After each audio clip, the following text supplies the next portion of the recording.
সম্মানিত বন্ধুগণ, আসসালামু আলাইকুম। দূরের কাছে দেশে অথবা দেশের বাইরে থেকে প্রিয় বন্ধুরা ঠিক এই মুহূর্তে যেখান থেকে বাস্তব জীবনের গল্প শোনার জন্য আমার সাথে জয়েন করেছেন, আমি আপন। আর যে আপন জীবনের গল্পের 833তম পর্বে আপনাকে বরাবরের মতো স্বাগতম জানাচ্ছি। বন্ধুরা, আজ আমি আপনাকে শোনাবো নোয়াখালীর ছেলে মোহাম্মদ নোমানের জীবনের হৃদয় কাঁপানো এক বাস্তব জীবন কাহিনী। বন্ধুরা, আজকের গল্পের টাইটেল যে নবজাতক শিশুকে নিয়ে শ্বশুরকে বিয়ে করে সুলতানা। দেখেন,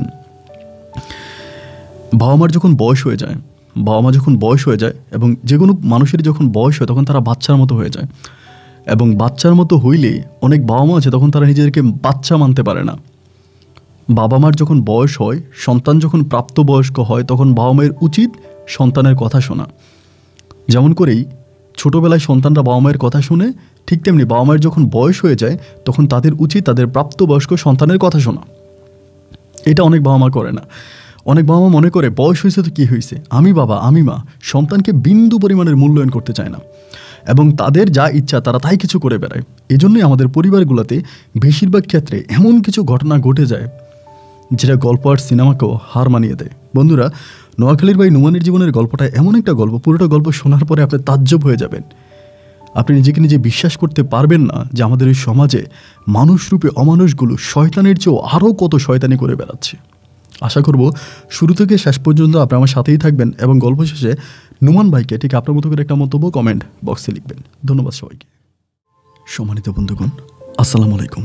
আমার নাম মোহাম্মদ নোমান হোসেন, আমার বাড়ি নোয়াখালী। বন্ধুরা, আমি আমার জীবনের গল্পটা শুরু করার শুরুতে আপনাদেরকে আমার পরিবারের ব্যাপারে জানিয়ে রাখি। আমার পরিবারে আমি আছি, আমার বাবা আছে, মা আছে, তাছাড়া রয়েছে আমার দাদা দাদি সহ আমার ছোট দুইজন কাকা। আমার কোনো ভাই বোন নেই।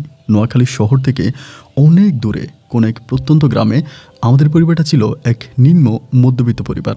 আমার বাবা পেশায় তেমন কিছুই করতো না। আমার বাবা, আমি খুব ছোটোবেলা থেকে দেখে আসছিলাম, বেশিরভাগ সময় আমার বাবা অসুস্থ থাকতো। আমার বাবার হাঁপানি রোগ ছিল। হাঁপানি রোগ থাকার কারণে বাবা বেশিরভাগ সময় কাশতো এবং বমি করতো, বেশিরভাগ সময় ঘরের মধ্যে বসে থাকতো, কোনো কাজকাম করতো না। তো আমাদের পুরোটা পরিবারে চালাইতো আমার দুই কাকা আর আমার দাদা। আমার কাকা আর দাদার মিলে বাজারে অনেক বড় একটা দোকান ছিল, মুদির দোকান ছিল। এই মুদির দোকানটা আমার দুই কাকা আর আমার দাদা মিলে চালাইতো। তো যদিও আমার বাবাকে মাঝে মাঝে ডাকতো, আমার বাবা 1 ঘন্টা বেশি বসতে পারতো না। অনেকক্ষণ বসে থাকলে আমার বাবার কোমর ব্যথা করতো, এবং আমার বাবার ওই হাঁপানি সমস্যাটা থাকার কারণে আমার আব্বা কোনোভাবে কোনো কাজ মনোযোগ দিয়ে করতে পারতেছিল না। তো আমার কাকারাও তখন বিয়ে করে, এবং কাকারা যখন বিয়ে করে আমার দাদা তখন মোটামুটি অনেকটাই অসুস্থ হয়ে যায়, অনেক বয়স্ক হয়ে যায়। তো কাকারা বিয়ের আগে মোটামুটি ভালোই ছিল। আমার আব্বা যেহেতু কোনো কাজকাম করতো না, তো কোনো কিছু বলতো না। কিন্তু বিয়ের পরে যখন আমার কাকিরা আসে, তো কাকিরা তখন আমার আব্বার সাথে আমার আম্মার সাথে খুব খারাপ ব্যবহার করতে শুরু করে, এবং বিশেষ করে আমার আম্মার সাথে আমার কাকিরা বলে, আমার জামাইরা ইনকাম করবে, আমার জামাইরা ইনকাম করে কেন তোমার জামাইকে খাওয়াবে, কেন তোমার সন্তানকে খাওয়াবে, এগুলো বলে প্রতিনিয়ত আমার আম্মুর সাথে ঝগড়া করতো। এবং 1 দিন 2 দিন 3 দিন আম্মু সবসময় সহ্য করে যেত। আমার মাও কিন্তু দেখতে শুনতে অনেক ভালো ছিল। অনেক কম বয়সে আমার বাবার সাথে আমার মায়ের বিয়ে হয়। আমার মায়ের বয়সটা অনেক কম ছিল ওই সময়। তা আমার আম্মার যখন মোটামুটি বয়স হয়, প্রাপ্তবয়স্ক আমার আম্মা যখন হয়, ঠিক তখন থেকে আমাকে নিয়ে আমার মা এই পরিবারে একেবারে তুচ্ছ হয়ে পড়ে। আমার কাকা কাকিরা মিলে সবাই আমার আম্মুর সাথে খুব দুর্ব্যবহার করতো, অনেক খারাপ আচরণ করতো। 1 দিন 2 দিন 3 দিন এরকম আম্মুর সাথে খারাপ ব্যবহার করেই যেত। আম্মু সহ্য করতো, কী করবে আসলে। কাকা ফুফিদের মানে তাদের পরিবারের উপরেই ডিপেন্ড, তারা যে ইনকাম করে খাওয়াচ্ছে ওটা দিয়ে আমার আব্বু চলতেছে। আমার আব্বু ওই সময় পুরোপুরি বিছনায় পড়ে যায়, মানে বিছনা থেকে উঠতে পারে না, এবং দাদার চেয়েও আমার আব্বু যেন আরও বেশি দুর্বল হয়ে পড়ে, এমন একটা অবস্থা হয়ে যায়। তো মা এই বিষয়গুলো সহ্য করতে করতে একটা সময় নিতে পারতেছিল না। নিতে না পেরে আমার ছোটো কাকির সাথে একদিন আমার আম্মা ঝগড়া লেগে যায় বিকালবেলা। ছোটো কাকির সাথে খুব ঝগড়া লাগে। তো ঝগড়া লাগার পরে আমার মা কাকিকে তখন মারার জন্য যায়, যদিও সম্পূর্ণ দোষটা কাকিরই ছিল। কাকিকে মারার জন্য যায়, গেলে পরে আমার আব্বা তখন বিছনা থেকে উঠতে পারে না, মানে শোয়ার মধ্যে ধরে কেউ একজন ধরে বাথরুমে নিয়ে যেতে হয়। বাট যখন দেখলো যে আমার কাকি আর আমার আম্মু ঝগড়া লেগে গেছে, আব্বু তখন দৌড় দিয়ে ঘর থেকে বেরিয়ে গেছে। আব্বু দৌড় থেকে ঘর থেকে বের হয়ে গিয়ে আমার আম্মুকে মারতে শুরু করে, ওইখানে মারতে শুরু করে। দেন আম্মু বলতেছে যে আপনি এমন একটা মানুষ, তার মানে আপনি অভিনয় করেন, আপনি লিফটিনে পর্যন্ত যেতে পারেন না, আমি আপনাকে ধরে ধরে লিফটিনে নিয়ে যাই। আর আপনি এখন মানে এই আমরা যখন ঝগড়া লাগছে আপনি শোয়া থেকে দৌড়ে উঠে এসে আমাকে মারতে শুরু করছেন। একটা বারের জন্য আপনার ছোটো ভাইয়ের বউ কী করছে আপনি শুনলেন না? আমার আব্বা বলে এই পরিবারের মধ্যে লাথি খেয়ে উঁচটা খেয়ে কষ্ট করে তোকে থাকতে হবে, যদি থাকতে পারিস থাক, নাহলে তুই তোর বাপের বাড়ি চলে যা।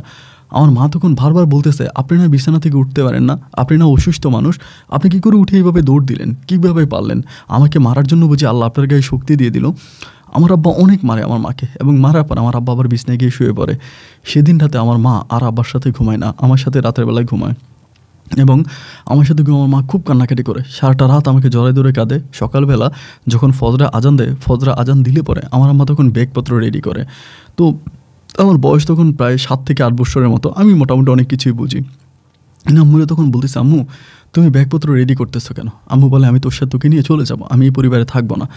তা আমি বললাম যে কোথায় যাবা? বলো তো নানু বাড়িতে চলে যাবো, ওইখানে গিয়ে থাকবো। এতদিন তো শুধুমাত্র তোর বাবার মুখের দিকে তাকিয়ে পড়েছিলাম যে তোর বাবা অসুস্থ মানুষ, তাকে আমার দেখাশোনা করতে হবে, তো তারা দেখাশোনা করার জন্য এই পরিবারে পড়েছিলাম। কিন্তু গতকালকে সন্ধ্যার সময় আমি যেটা বুঝলাম যে তোর বাবা তো আসলে অসুস্থ না, তোর বাবা অসুস্থর অভিনয় করে পড়ে আছে, এবং অসুস্থর অভিনয় করে সে কোনো কাজকাম করে না, সে শুয়ে থাকে, এবং তোর কাকারা ইনকাম করে তারা খাওয়ায়, আর এই জন্য তোর কাকিরা আমার সাথে এরকম দুর্ব্যবহার করে।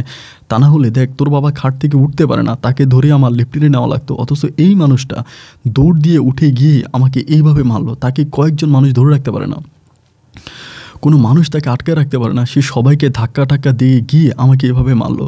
তো এই মানুষটার সাথে তো আর যাই হোক কোনো সংসার করা যায় না। আমি তখন মারে বললাম যে মা তুমি এরকম করে মন খারাপ করো না, আর আমার আব্বা তো এরকমই, এটা তো তুমি জানোই, আব্বার সাথে রাগ করে তুমি চলে যাবা, এটা কি ঠিক নাকি? আমার মা বলে, আমি ঠিকই করছি, আমার যেটা মনে আমি সেটাই করব, আমি থাকবো না এই পরিবারে, আমি এই পরিবারে আর 1 সেকেন্ডও থাকবো না। এই বলে আম্মু তখন চলে যাবে, আম্মুকে কেউ ধরে রাখতে পারে না, কেউ পারতেছে না, আম্মু চলে যাবে। এবং সকালে অনেকেই আমার আম্মুকে ধরার জন্য চেষ্টা করে, আমার আম্মুকে ধরে রাখতে পারে না, আমার আম্মু চলে যায়, সাথে আমিও চলে যাই। এই দিয়ে আমি তখন আমার বাড়িতে চলে যাই, আমার আম্মুর কাছে চলে যাই, মানে নানু বাড়িতে চলে যাই। নানু বাড়িতে গিয়ে আমি তখন নানু বাড়িতে থাকতেছি। কিন্তু ওইখানে যাওয়ার পরে আমার আম্মু তখন আমাকে ওইখানে স্কুলে ভর্তি করে। আমার একজন মামা আছে, মানে আমার মামা, মানে আমার মা যাওয়ার পরে আমার মামা মামি মিলে যেভাবে আমার কাকা কাকিরা আমার আম্মুর সাথে করতো, একইভাবে আমার মামা মামি তারা আমার আম্মুর সাথে খারাপ ব্যবহার করতে শুরু করে। মামি অতিরিক্ত খারাপ ব্যবহার করে, যে স্বামীর সংসার থেকে এইভাবে চলে আসলা, তোমার মতো বেয়াদব তো হয় না। আমার মা কিন্তু বড়, আমার মামা ছোট। এরপরে আমার মামি আমার মাকে তুই তাই করে ব্যবহার করতো, মায়ের সাথে খারাপ ব্যবহার করতো। তো একটা সময় আমার নানাবে তখন আমার আম্মুরে বললো যে মারে, মেয়েরা বাপের বাড়িতে আসলে শান্তি পায় না, স্বামীর ঘর ছেড়ে বাপের ঘরে আসলে তারা কষ্টই পায়, তো তুই কি তোর স্বামীর বাড়িতে যাবি না? আমার মা বলে যে না বাবা। পুরো ঘটনাটা আমার নানাভাইকে তখন আমার মুখ খুলে বলার পরে আমার নানাভাই তখন বলতেছে, আচ্ছা ঠিক আছে, তুই যদি ওই পরিবারে আর নাই যাস তাহলে আমি একটা কাজ করে তোর একটা ঘর বানাই দিই, কোথাও একটা আমার জায়গা আছে, ওইখানে আমি বরাট করে তোর একটা ঘর বানাই দিব। এই কথা বলে আমার নানাভাই তখন আমার নানু বাড়ি থেকে মোটামুটি একটু দূরে একটা জায়গার ভিতরে মাটি বরাট করে চারপাশে ওয়াল করে ওইখানে আমার মাকে একটা ঘর বানিয়ে দেয়। এবং মাকে ঘর বানিয়ে দিলে পরে আমি আর মা তখন ওই ঘরেই থাকতেছি। ঘরটা কমপ্লিট হওয়ার প্রায় মাস 4 পরে আমার আব্বা তখন পুনরায় আবারও বিয়ে করে, মানে আবারও উনি বিয়ে করে। আমার মায়ের সাথে কিন্তু আমার আব্বার কোনো ডিভোর্স হয়নি, তালাক হয়নি, কিছু হয় নাই। তারপর আমার আব্বা পুনরায় আবার বিয়ে করে ফেলে। সবাই বলে আব্বু নাকি কাজকাম করতে পারে না, উঠতে পারে না, হাঁটতে পারে না, তাহলে বিয়েটা কীভাবে করলো? তো যাই হোক, পুনরায় আমার আব্বা আবার বিয়ে করে। বিয়ে করার পরে আমার মা তখন মামলা করবে আব্বুর নামে, যেহেতু আব্বু আমার খরচ দেয় না, আম্মুর খরচ দেয় না। তো আমার নানা ভাই তখন মানা করে যে দরকার নাই, যেহেতু ওই পরিবার থেকে তুই চলে আসলি, তাহলে মামলা টামলা করার দরকার নেই, মামলা টামলা করিস না, বাদে। আমার নানা ভাইকে এটা বলে, নানা ভাই এটা বলে। তো বললে পরে আমার আম্মা তখন আর কোনো মামলা মোকদ্দমা কোনো কিছু করে না, আল্লাহর কাছে বিচার দিয়ে যে আল্লাহ তুমি দেখছো আমার উপর কীভাবে অন্যায় অত্যাচার করছে, আল্লাহ তুমি বিচার করো। আল্লাহর উপরে বিচার দিয়ে আমার আম্মু তখন শান্ত হয়ে যায়, আর কাউকে কোনো কিছু বলে না। এইভাবেই সময়গুলো সামনে দিয়ে কাটতেছে। আমি তখন আস্তে আস্তে করে বড় হচ্ছি। তা আমাদের ঘরে খাবার দাবার যাই কিছু লাগে আমার নানাভাই তখন আইনা দেয়, মানে নানাভাই আইনে দিত, মানে বাজার টাজার যাই লাগতো আমার নানাভাই দিত। তো নানাভাইয়ের খাবার খেয়ে আমরা তখন আস্তে আস্তে বড় হই। আমি তখন মোটামুটি প্রায় অনেকটাই বড় হয়ে যাই। তো অনেক বড় হয়ে যাওয়ার পর আমি তখন মাঠে ঘাটে এখানে ওইখানে কাজ করি, বিভিন্ন জায়গায় গিয়ে আমি কাজ কাম করি, 2-4 টাকা যা ইনকাম করি ওইটা এনে মায়ের হাতে দিই। ওই সময় আমার নানাভাই অনেক অসুস্থ হয়ে যায়, মানে অনেক বয়স হয়ে যায়, নানাভাই অনেক দুর্বল হয়ে যায়। তো তেমন করতে করতে আমাদের এলাকাতে একটা ফার্নিচারের দোকান আছে, মানে কাঠের দোকান। আমি তো কাঠের দোকানে তখন চাকরি নেই, তো কাঠের দোকানে চাকরি করতেছি, ওইখানে আমি তখন ফার্নিচার বানাচ্ছি, মানে আমি তো হেল্পার আর কি, মানে কাঠটাট পরিষ্কার করে দিই, ধুয়ে দিই, মিস্ত্রিরা তখন ফার্নিচার বানায়। তো ফার্নিচার দোকানে কাজ করি, মাস শেষে অল্প কয়েক টাকা বেতন, মানে ধরেন যে টাকা বেতন পাই ওই টাকা দিয়ে নিজেও ঠিকমতো চলতে পারি না, মানে নিজে চলার মতো টাকাও হয় না যে বেতনটা দেয়। তারপরও পড়ে আসি, ফার্নিচারের দোকানে কাজ করতেছি, এরকম করে 1 দিন 2 দিন 3 দিন করে সময়গুলো কাটতেছে। দিন আর রাতগুলো এভাবে কাটতে কাটতে একটা পর্যায়ে মানে আমার কাছে হঠাৎ করে মনে হলো যারা ফার্নিচারের কাঠ দেয়, যারা গাছ দেয়, তারা কিন্তু অনেক বেশি টাকা ইনকাম করে। আর আমার নানু বাড়িটা ছিল একটু মানে অরণ্য এলাকা, মানে বন জঙ্গলে ঘিরে একটা এলাকা ছিল। তো সেখানে কিন্তু বনে প্রচুর পরিমাণের কাঠ পাওয়া যেত, মানে গাছ পাওয়া যেত। তো অনেকে বন থেকে গাছ কেটে আনতো, বন থেকে গাছ কেটে এনে তারপরে ওই কাঠের দোকানগুলোতে গাছ বিক্রি করতো। আমি দেখলাম যে এটাতে ইনকাম আরও ভালো। আমি যদি বনের ভিতর ঢুকে ওইখান থেকে আপনার গাছ কেটে আনি, গাছ কেটে এনে যদি বিক্রি করি, তাহলে তো আরও অনেক বেশি লাভ হয়, এটার চেয়েও এটা আরও বেশি ইনকাম ভালো। তখন আমি সিদ্ধান্ত নিলাম যে আমি এটাই করবো। আমি তখন ওই ফার্নিচারের দোকানে চাকরিটা ছেড়ে দিই। ফার্নিচারের দোকানে চাকরিটা ছাড়ার পরে দেন আমি তখন ওই মাঠে গিয়ে মানে বনে গিয়ে আমি তখন কাঠ কাটি। বনে গিয়ে বিভিন্ন গাছ সিলেক্ট করি, এটা কাটি এবং কাটার পরে ওই কাঠ আমি তখন এখানে এনে বিক্রি করি, মানে ফার্নিচার দোকানে বিক্রি করি। একটা না, ওইখানে অনেকগুলো ফার্নিচারের দোকান আছে। তো বিভিন্ন ফার্নিচারের দোকানে আসতেছি, কাঠ বিক্রি করতেছি, ভালোভাবেই চলতেছে আলহামদুলিল্লাহ। আমার আয় ইনকাম অনেক ভালোই চলতেছে, কোনো খারাপ না। এরকম করে সময়গুলো কাটতেছে।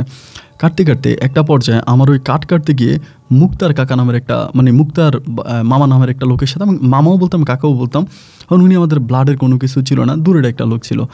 তো এই মুক্তার কাকাই বলে, আমি মুক্তার কাকার সাথে তখন আমি কাজে যাইতাম। মানে উনি মোটামুটি আমার থেকে একটু বড় ছিল, কয়েক বছরের বড়, এরকম বড় না যে ধরেন আপনার মানে অনেক বড় তা কিন্তু না, হয়তো 5-6 বছর বড় হবে। তো ওনার সাথে তখন আমরা দুজনে মিলে মানে আমাদের কিন্তু একটা গ্রুপ ছিল, 3-4 জন মিলে একটা গ্রুপ ছিল। তো আমি কিন্তু একাই কাটতাম, আমি কারোর সাথে নিতাম না, কারণ আমি দেখতে শুনতে অনেক স্বাস্থ্যবান ছিলাম এবং আমি একাই কাঠ কেটে কাঠ নিয়ে আসতে পারতাম। তো যার জন্য পরে আমি মুক্তার কাকার সাথে মুক্তার কাকার গ্রুপে কাজ করি। তো ওনার গ্রুপে কাজ করতেছি, তো তিনিও আমার সাথে অত্যন্ত ভালো। তিনিও বিয়ে শাদী করে নাই, অনেক বয়স হয়েছে ওনার, উনি বিয়ে শাদী করে নাই। তেন আমার সাথে অনেক ভালোভাবে কাজ টাজ করতেছে, আমি ওনার সাথে কাজ করি দুজনে মিলা। তো উনি আমার খুব আদর করে, আমিও তারা মানে অনেক স্নেহ করি, মানে ওরকমভাবে আমাদের সময়গুলো কাটতেছে। এইভাবে কাটতে কাটতে হঠাৎ করে তখন রমজান মাস আসছে। তো রমজান মাসে আমার আম্মা বলতেছে যে তো রমজান মাস আসছে, একটা কাজ করি, এই রমজানে একটা মিলাদ পড়াই, বড় করে হুজুর ডেকে মিলাদ পড়াবো। আম্মা আমার এটা বলতেছে। আমি তখন বললাম তাহলে তো ভালোই, তুমি যদি মিলাদ পড়াও তাহলে তো খারাপ হয় না, ঠিক আছে তাহলে একটা মিলাদ পড়াও। তো আমার আম্মু তখন কী করলো, হুজুর ডাকলো, মসজিদের হুজুর ডাকলো। তো ওই সময় কিন্তু আমার নানা ভাই একদম বিছনায় পড়ে গেছে, বিছনা থেকে উঠতে পারে না, খুবই অসুস্থ, অনেক অসুস্থ। দেন এবার হলো কি, আমার মা এই মানে মিলাদের সময় মানে হুজুরদেরকে দাওয়াত দিল এবং মোটামুটি একটা মানে রমজান মাসে ওরকম একটা ভালো করে মিলাদের আয়োজন করলো। এটা 20 রমজানে। তখন আমিও ওই সময় আর মাঠে মানে কাঠের অতটা কাজ করি না, রমজান মাসের সময় আমরা কাজ খুব বন্ধ রাখি, হয়তো 2-3 দিন পরে একদিন কাজে যাই, তা ওরকম কাজ করি না। আর বিশেষ করে রাতের বেলায় বেশিরভাগে কাঠ কাটি, দিনের বেলায় খুব একটা কাটি না, কারণ দিনের বেলায় তো রোজা থাকলে এরকম পরিশ্রম করা সম্ভব হয় না। তো এরপরে আমি তখন আমার সাথে যারা কাজ করে এদের সবাইকে দাওয়াত দিলাম যে আমার আম্মা এরকম মিলাদ পড়াইবো, এই মাগরিবের আগে আপনারা যাইয়েন, আমাদের সাথে একসাথে গিয়ে ইফতারি করেন। ইফতারির দাওয়াত আমি সবাইকে দিই। দিলে পরে সবাই তখন ওই ইফতারের আগে আসরের নামাজ পড়ে আমাদের বাড়িতে আসে। এখানে মুক্তার কাকাও আসে। তো মুক্তার কাকা আসার পরে তিনি তখন ওভাবে কাজ টাজ করে আমার আম্মুর সাথে, উনি অনেক হেল্প করে, তিনি অনেক হেল্পফুল একজন মানুষ। ভিতরে যায় চনা মুড়ি বুট যেটা যেটা লাগে ভিতর থেকে এনে সবাইকে পরিবেশন করে দেয়। আলহামদুলিল্লাহ খুব ভালো করে উনি কাজকাম করতেছে। এমন করেই মানে আমরা ইফতার করি। ইফতারের পরে আমরা মাগরিবের নামাজ পড়ি। পড়ার পরে সবাই তখন চলে যায়। মুক্তার কাকা আমারে বলতেছে, তোর তো কোনো বউ নাই, তোর কোনো বোনও নাই, তো তোর মা একা অসুস্থ মানুষ, এতগুলো কাজ কীভাবে করবে, চল তুই আর আমি মিলে কাজগুলো করে দিই। তো আমি আর মুক্তার কাকা মিলে তখন ঘরের মোটামুটি যত কাজ আছে মানে এতগুলো মানুষকে খাওয়াইলাম, হাঁড়ি পাতিল দোয়া থেকে শুরু করে সব কিছু ঠিকঠাক করে তখন আমরা সব কিছু ভিতরে নিয়ে রাখি। ভিতরে রাখার পরে মুক্তার কাকা তখন আমার বলতেছে যে ঠিক আছে সমস্যা নেই। আমার আম্মু বলে একটা কাজ করেন, অনেক তো রাত হয়ে গেছে, আপনি এত রাত আর যাওয়ার দরকার নেই, আপনি আমাদের বাড়িতে থেকে যান। তো মুক্তার কাকা বলতেছেন না আমি তো ভাল লাগে না, আমি চলে যাই, বাড়িতে আমার আব্বা আম্মা আছে। তো বলে সমস্যা নেই, আপনি তো যাবেনই, আপনি আজকে রাতটা থাকেন, কিছু হবে না, আপনি থেকে যান। এই কথা বলার পরে মুক্তার কাকা তখন আমাদের বাড়িতে থাকে। ওই রাতটা আমাদের বাড়িতে থাকে। থাকার পরে সকালবেলা ঘুম থেকে উঠার পরে আমি আর মুক্তার কাকা তখন আবার মানে মাঠের দিকে যাই, মানে কাজ করবো না, এমনি মাঠের দিকে ঘুরতে যাই। তো এরকম করে ওই দিনের পর থেকে মুক্তার কাকা প্রায় অলওয়েজ আমাদের বাড়িতে আসতো। আম্মুর সাথে কথাবার্তা বলতো, আম্মুর সাথে ওনার মোটামুটি ভালো একটা সম্পর্ক হয়। এমন করে সময়গুলো কাটতে কাটতে একটা সময় রমজানের ঈদ চলে আসে। তা রমজানের ঈদে উনি তখন করে কি অনেক টাকার শপিং, মানে ঈদের আগের দিন আমার আম্মুর জন্য কাপড় এটা ওইটা অনেক কিছু, আমার জন্য এটা অনেক কিছু কিনে নিয়ে আসে। এখন এই জিনিসগুলো দেখার পরে আমি তখন অবাক হয়ে যাই, কিরে মানে এটা তো একটু বেশি হয়ে যাচ্ছে। মানে আমি বললাম যে কাকা এইসব করার কী দরকার ছিল, আপনি এসব করার তো কোনো প্রয়োজন ছিল না। পরে আমারে বলা, আরে দূর বেটা, মন চাইছে তোর জন্য, তোর আম্মার জন্য একটু কেনাকাটা করবো, এটা কিনাকাটা করলাম, তুই রাগ করতেছিস কেন? তা আমি কিছু বললাম না। পরে উনি আমাদেরকে দিল, আর আমি তখন এগুলো পড়তেছি। বা আম্মুর ঈদের দিনে পড়ছে, মোটামুটি অনেক ভালো। ঈদের দিন রাতে উনি আবারও আসছে আমাদের বাড়িতে। আসার পরে উনি কিন্তু মানে এশার নামাজের পরে আসছে। আসার পরে আমার আম্মু তখন সেমাই দিল, সেমাই খাইলো। খাওয়ার পরে আমার আম্মু বলতেছে, অনেক রাত হয়ে গেছে, আপনি আজকে যাই না, আজকে থাইকে যান, এটা বলে। তো মুক্তার কাকা ওই মা বলার সাথে সাথে থেকে গেল, আর গেল না, আমাদের বাড়িতেই থাকলো। এরপরে উনি মাঝে মাঝে আমাদের বাড়িতে আসতো, আমাদের বাড়িতে থাকতো এবং আম্মুর হাতে রান্না খাইতো। উনি বলে আম্মুর হাতে রান্না নাকি অনেক স্বাদের, আমার মায়ের হাতে রান্না খাইতো। তো ওনার সাথে আমার বন্ধুত্বপূর্ণ সম্পর্ক ছিল। বিয়ে নিয়ে মাঝে মাঝে ওনার খোঁটা দিতাম যে কাকা আপনি বিয়ে করেন না কেন, এত বয়স হয়েছে আপনি বিয়ে করেন? আপনার মতো বয়সী ছেলেরা মানে বিয়ে করছে, ছেলে মেয়ের বিয়ে হয়েছে, তারা এখন নিজের মানে সন্তানাদি বড় বড় হয়ে গেছে, এগুলো নিয়ে চলাফেরা করে, আপনি বিয়ে করেন না। এরকম করে আমি ওনার সাথে বেশিরভাগই দুষ্টামি করি। এটা হচ্ছে রমজানে ঈদের পরে। তাই এরকম করে একদিন অরণ্যের মধ্যে, বনের মধ্যে কাটতেছি, আর ওনার সাথে এরকম করে দুষ্টামি করতেছি। ওইখানে আমাদের খায়রুল ভাই বলে একটা লোক ছিল, উনি আমার থেকে আমার বয়সী হবে। তা খায়রুল ভাই আমার বলে যে এই নুমান কি বলস? আমি বললাম যে বলতেছি রে ভাই, মুক্তার কাকা বিয়ে করে না কেন, ওনার এত বয়স হয়েছে, উনি বিয়ে করে না কেন? তখন খায়রুল ভাই আমার বলে যে উনি কয়টা বিয়ে করবে, একটা মানুষ বিয়ে কয়টা করে? আমি তখন বললাম বিয়ে কয়টা করে মানে কয়টা বিয়ে করছে? তাহলে মুক্তার কাকা কিন্তু খায়রুল ভাইকে বারবার বলতেছে, এই চুপ থাক, এই কথা বলিস না, তুই চুপ থাক, এটা বলতেছে। কিন্তু খায়রুল ভাই মুখ বন্ধ করতেছে না, খায়রুল ভাই বলেই যাচ্ছে। এবার আমি বললাম যে কী বলেন খায়রুল ভাই, মুক্তার কাকা নাকি বিয়ে করছে নাকি, সত্য নাকি? বলে হ্যাঁ বিয়ে করছে, তুই জানোস না? আমি বললাম না তো, আমি তো জানি না, উনি কোথায় বিয়ে করলো, কাকে বিয়ে করছে? পরে বলে একটা কাজ কর, তুই তারা বাবা বলে ডাক, যদি বাবা করে ডাকিস তাইলেই বুঝতে পারবি কাকে বিয়ে করছে। মানে এই কথাটা যখন বলে ভাই, তখন আমার ভিতরে কেমন জানি একটা মানে নাড়া দিয়ে ওঠে, মানে ভিতরটা একটা নাড়া দিয়ে ওঠে। এবং এটা বলার পর সাথে সাথে মুক্তার কাকা খুব রেগে যায়, মানে খায়রুলের উপরে খুব রেগে যায়। এই বেয়াদব, তুই কাটতে আসে, তুই কাটে না কাটবি, গাছে না কাটবি, এত কথা কইতেছিস স্কিল লেগা, এত কথা কেন বলতেছিস? বলে খুব খারাপ ব্যবহার করে। বিষয়টা ভিন্ন। তখন আমি একটু চুপ হয়ে গেলাম, মানে কোনো কথা বললাম না। কিন্তু এই কথাটা আমার ভিতরে দাগ কেটে গেল যে কী ব্যাপার, এই খায়রুল ভাই এরকমভাবে কেন বললো যে মুক্তার কাকারে আমার বাবা করে ডাকার জন্য?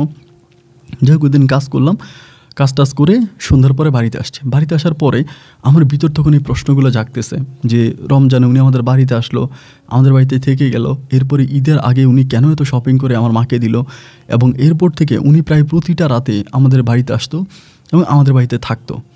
তো কেন উনি এগুলো করে? এবং যেদিন এই ঘটনা ঘটলো এর পরের দিনে উনি পুনরায় সন্ধ্যার পরে আবারও আসছে। উনি কিন্তু আসেই মানে আপনার মাগরিবের পরে অথবা অনেক সময় এশার পরে, এরকম সময় আসে।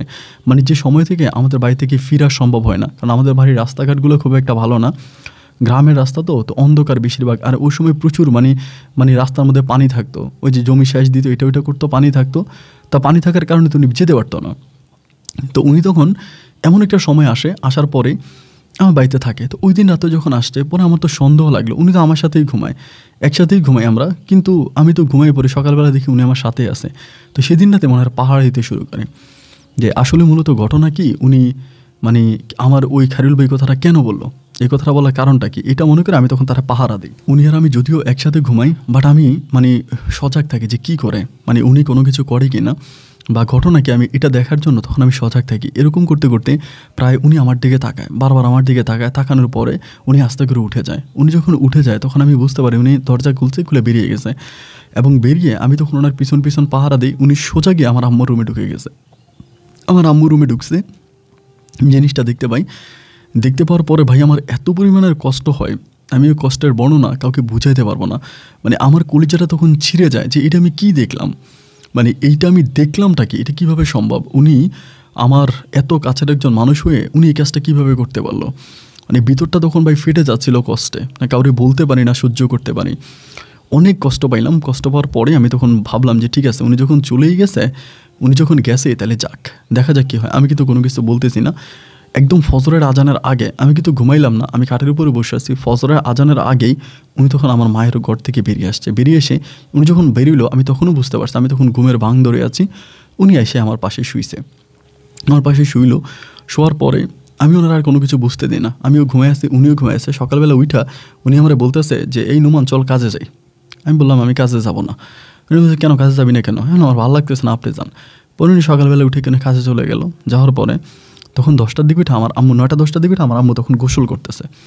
আমাদের কলপারে গিয়ে গোসল করতেছে, গোসল টোসল করে আম্মু তখন ঘরে আসছে, আইসা রান্না বাড়া মোটামুটি প্রায় আগে ছিল, ওইগুলো গরম টরম করে আমরা খাইতে দিছে।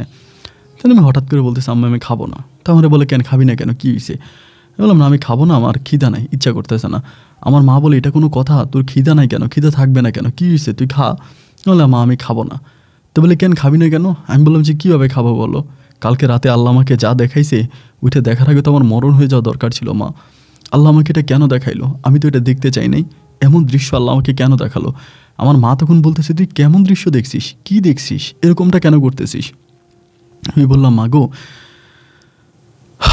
আমি তোমার অনেক বিশ্বাস করতাম, আমি সত্যি তোমাকে অনেক বিশ্বাস করি, এখনও বিশ্বাস করি যে তুমি আমার মা। তুমি যে এরকম একটা নোংরা কাজ করবা মা, এটা আমার স্বপ্নেও আমি স্বপ্নেও কল্পনা করতে পারিনি মা। আমি সত্যি মনে অনেক কষ্ট পাইছি, অনেক কষ্ট পাইছি। আমার আম্মা তখন বলে কি হয়েছে, তুই কেন কষ্ট পাইছিস আমার কাছে বল। আমি তখন কোনো কিছু বললাম না, হাত তো দিয়ে আমি তখন না খাবারকে আমি ঘর থেকে বেরিয়ে গেছি। ঘর থেকে বেরিয়ে নুমান কাকা, তারপর হচ্ছে খায়রুল ভাই, ওরা যেখানে কাজে গেছে আমি ওদের সাথে কাঠ কাটার জন্য ওইদিকে চলে গেছি। তা কাঠ কাটতেছে, আমারও মন খুব খারাপ। এমন করে দুপুরবেলার দিকে আমার তো এমনি মুক্তার কাকার উপরে মন খুব খারাপ, আমি গতকালকে রাতে এটা দেখছি। এরপর ওই রাতে ওই দিন উনি আমাকে কাজের খুব চাপ দিতেছে, যে এটা কাট ওইটা কর ওইটা কর, খুব চাপ দিতেছে। আমি খুব রেগে গেছি, আপনি আমার এরকম চাপ দিতেছেন কেন, কাজ করা লাগলে আপনি করেন, আপনি আমার চাপ দেন কেন? এরকম রাগারাগি করে আমি তখন চলে আসছি কাজ থেকে, কাজপালায় চলে আসছি। দুপুরের পরে তখন বাড়িতে আসছি, আসার পরে মা তখন খাবার দিছে, আমি খাই না, আমি ঘরে গিয়ে শুয়ে আছি, খুবই মন খারাপ করে শুয়ে আছি। তা আসরের পরে আম্মা তখন আমার কাছে গেছে, কাছে যে বলতেছে যে নুমান কী হয়েছে তোর, এরকমটা কেন করতেছস, তুই কি তোর বাপের মতো হইছস? আমি তখন বললাম আমি যদি আমার বাপের মতো হইতাম তাহলে তো ভালোই হইতো, তুমি আমার বাপের দোষ দিয়ে আমার বাপের ঘর ছেড়ে আইসা তুমি এখন নষ্টামি করতেছ। আমার মা বলে নষ্টামি কিসের নষ্টামি? আমি বললাম নষ্টামি নয়তো কি মা, গতকালকে রাত আমি নিজের চোখে দেখছি যে মুক্তার কাকা আমার পাশ থেকে উঠে গিয়া তোমার পাশে শুইল, এটার মানে কি মা? আমার মা তখন বলে আল্লাহ আল্লাহ কী বলেছে এগুলো তুই? আমি বলি আমি নিজের চোখে দেখছি, তুমি কি অস্বীকার করবা? তুমি কি অস্বীকার করবে যে মুক্তার কাকা গতকালকে রাতে তোমার ঘরে যায় নাই? আমার আম্মা বলে হ্যাঁ গেছে। তাই আমি বললাম কীভাবে গেল? উনি প্রায় হিসাব করলে আমার বয়সে একটা মানুষ কী করে রাতের বেলায় তোমার ঘরে ঢুকলো, এবং তোমার ঘরে ঢুকার পরে সে সারাটা রাত তোমার এখানে ছিল, ফজরের আগে সে আমার কাছে আসছে, এটা কেন আসলে মা? মুক্তার কাকা এই কাজটা কেন করলো? আমার মা বলে তুই যে মুক্তার কাকা বলিস এই জন্যই তোর কাছে এটা সন্দেহ লাগে, তুই যদি বাবা করে ডাকতি তাহলে তোর মনে এই জিনিসটা আর কোনো রকমের কষ্ট লাগতো না। আমি তখন বললাম যে তুমি আমাকে মুক্তার কাকাকে বাবা ডাকতে বলতেছো কেন? আমি ওনাকে বাবা কেন ডাকবো? আমার মা বলে তুই বাবা ডাকবি এই কারণেই যে ও তো সত্যিকার অর্থে বাবা। আমি বললাম মা আমি তো তোমার কথা কিছুই বুঝতে পারছি না, কি বলতেছো, তুমি কি পাগল হয়ে গেছো মা? আমার মা বলতেছে এই ভয়টাই আমার মনে সবসময় কাজ করতো যে কবে জানি তুই দেখে ফেলিস, তো তুই যেহেতু দেখেই গেছিস আমি তোর কাছে আর লুকাইতে চাই না রে বাবা। আমি তোর ওই মুক্তার কাকারে বিয়ে করছি, আইন অনুযায়ী কোরআন অনুযায়ী আমাদের কাবিন হয়েছে এবং বিয়ে করছি সে আইনত আমার স্বামী। আমি তখন বললাম যে মা এটা তুমি কী বলো? মুক্তার কাকা আমার বয়সী একটা লোক, এবং আমার বয়সী একটা লোককে তুমি কেমনি বিয়ে করতে পারো? আমার আম্মা বলে উনি আমারে পছন্দ করছে এবং আমি ওনাকে পছন্দ করছি, দুজনের পছন্দের মাধ্যমে আমাদের বিয়ে হয়েছে। আমি বললাম কবে? আমার আম্মা বলে অনেক আগে, রমজান মাসে আমাদের বিয়ে হয়েছে। আমি তখন বললাম এটা আমি কেন জানলাম না মা? আমার মা বলতেছে তোরে জানাই নাই, কারণ জানাইলে তুই রাগারাগি করবি। আমিও তোর মুক্তার ভাইরে বলছিলাম যে তোর কাছে বলার জন্য, পরে তিনিও বলতেছে যে তুই শুনলে এখন রাগারাগি করবি এবং বিষয়টা সবাইকে জানাবি, যদি তোর বাবার এখন তার পরিবারের লোকজন জানতে পারে তাহলে তারা ঝামেলা করবে, যেহেতু আমি বিয়ে হয়েছে আমার এত বড় একটা সন্তান আছে, তো এই জন্য তো মানবে না, যার জন্য আমি এটা লুকিয়ে রাখছি। আম্মুর কথাগুলো শোনার পর আমার মাথায় তখন আসমানটা ভেঙে পড়ছে যে এটা কী ধরনের কথা, এবং আমার আম্মা এই কাজটা কীভাবে করতে পারলো। আমি তখন আর মেনে নিতে পারলাম না, এবং মেনে না নিতে পেরে আমি ওই দিন রাতেই ঘর থেকে বেরিয়ে গেছি। ঘর থেকে বেরিয়ে গিয়ে আমি তখন ওই খায়রুল ভাইয়ের বাড়িতে গিয়ে উঠছি। খায়রুল ভাইয়ের বাড়িটা হচ্ছে বনের মাঝখানে, নোয়াখালী একটা বন আছে, ওই বনের মাঝখানে খায়রুল ভাইয়ের বাড়ি। তো ওনার বাড়িতে গিয়ে উঠছে। ওনার বাড়িতে উঠে আমি তখন বলতেছি যে ভাই মনে খুব কষ্ট পাইছি। উনি আমারে বলে দেখো অনেক আগেই তাদের বিয়ে হয়ে গেছে, এটা তুমি জানো না, এবং তোমাকে তোমার মাও জানাই নাই, খায়রুল কাকাও তোমার এটা এই কী বলে মুক্তার কাকাও তোমার জানাই নাই। আমি বললাম যা করে আমার মাই তো করছে, আমার তো আর কাউকে কোনো কিছু বলার নাই, এবং যে কষ্ট আমি পাইছি আমার কলিজাটা ভেঙে গেছে। তো এরপর থেকে আমি আর আম্মুর সাথেও কথা বলি না, বাড়ির দিকেও যাই না, এবং মুক্তার কাকার সাথেও আমি আর কোনো কাজ করি না। এবার আমি একাই কাজ করি, এবং আমার সাথে তখন আমি আর ওই মুক্তার কাকার সাথেও কথা বলি না, তো খায়রুল আর আমি দুজনে মিলে তখন কাজ করি। খাইরুল আর আমি একসাথে তখন মাঠে মানে গাছ কাটি এবং গাছ কেটে আমরা পানির দোকানে এটা বিক্রি করি। এখন করে তখন সময়গুলো কাটাচ্ছিলাম। মুক্তার কাকার সাথেও কোনো কথা নাই, আম্মুর কাছেও যাচ্ছি না, আমার মতো করে মাঠে মানে বনে কাজ করতেছি, কাটতেছি এবং বাড়িতে যাইতেছি, মানে বিক্রি করতেছি আর ওই খাইরুলের বাড়িতেই থাকতেছি। এরকম করে সময়গুলো কাটতে কাটতে একটা পর্যায়ে আমার একটা বনের খবর পাইলাম, একটা বাগানের সন্ধান পাইলাম এবং সেই বাগানে মোটামুটি অনেক গাছ আছে, অনেকগুলো গাছ আছে। তাহলে গাছগুলো কিনবো। এটা আমাদের এলাকা থেকে অনেক দূরে, প্রায় মোটামুটি অনেকটাই দূরে আছে। ওইখানে গেলাম। ওইখানে যাওয়ার পরে বাগানের যে মালিক তার সাথে কথা বললাম এবং ওইখানে প্রায় 36টার মতো গাছ ছিল। 36টা গাছের একটা দাম দর করলাম। তো ওই গাছগুলো কিন্তু অনেক দূরে, মানে ওনার একদম ওই জায়গাটা একদম বনের মতো, একদম বন, মানে পাশে হচ্ছে খাল আছে, খালের পাড়ে গাছগুলো লাগাইছি এবং পুরো বন, একদম খুবই সুন্দর জায়গা, মনোমুগ্ধকর একটা পরিবেশ, সেখানে ভিতরে গাছগুলো লাগানো। যাই হোক, আমি তখন ওই বনের মধ্যে গিয়ে কাটতেছি। তো এখানে 36টা গাছ, তো এগুলো আসলে একদিনে কাটা বা এক মাস আমরা কেটে শেষ করতে পারবো না, প্রায় প্রত্যেকটা গাছে অনেক মোটা মোটা। তো আমি চিন্তা করলাম যে দিন রাত মিলে কাজ করব, দিনেও কাটবো রাতেও কাটবো, দিন রাত মিলে যদি কাটি তাহলে কাজটা তাড়াতাড়ি হয়ে যাবে এবং এটাতে খুব বেশি একটা সময় লাগবে না। তো দিন রাত মিলে তখন এখানে কাজ করতেছি, কাটতেছি, গাছ কাটতেছি। আলহামদুলিল্লাহ এরকম করতে করতে প্রায় 5-6 দিনের মতো কাজ করলাম। কাজ করে প্রায় 3 ভাগের 1 ভাগ গাছ কেটে ফেলছি। 3 ভাগের 1 ভাগ গাছ কাটছি। তো কাটার পরে একদিন কাজ করতে করতে বিকাল হয়ে গেছে। বিকাল হয়ে যাওয়ার পর আমি পায়ে ব্যথা পাইছি, মানে পায়ের মধ্যে একটা গাছের ঠাইলে অনেক ব্যথা পাইছি। ব্যথা পাওয়ার পরে আমি আর হাঁটতে পারি না। পরে আমাকে খাইরুল বলতেছে যে চল বাড়ি চলে যাই, এটা আমারে বলতেছে যে বাড়ি চলে যাই। বললাম যে দেখ, আমি তো পায়ে ব্যথা পাইছি, আমি যাবো না। তো ওইখানে আমরা দুপুরবেলা থাকার জন্য বা রাতের বেলা একটু ঘুমানোর জন্য একটা ঘর বানাইছি।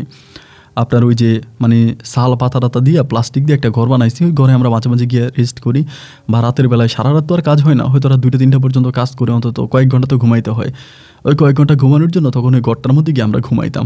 দেন হচ্ছে ওই ঘরটা বানাইছি। পরে আমি চিন্তা করলাম যে যেহেতু পায়ে ব্যথা পাইছি আমি আর যাবো না।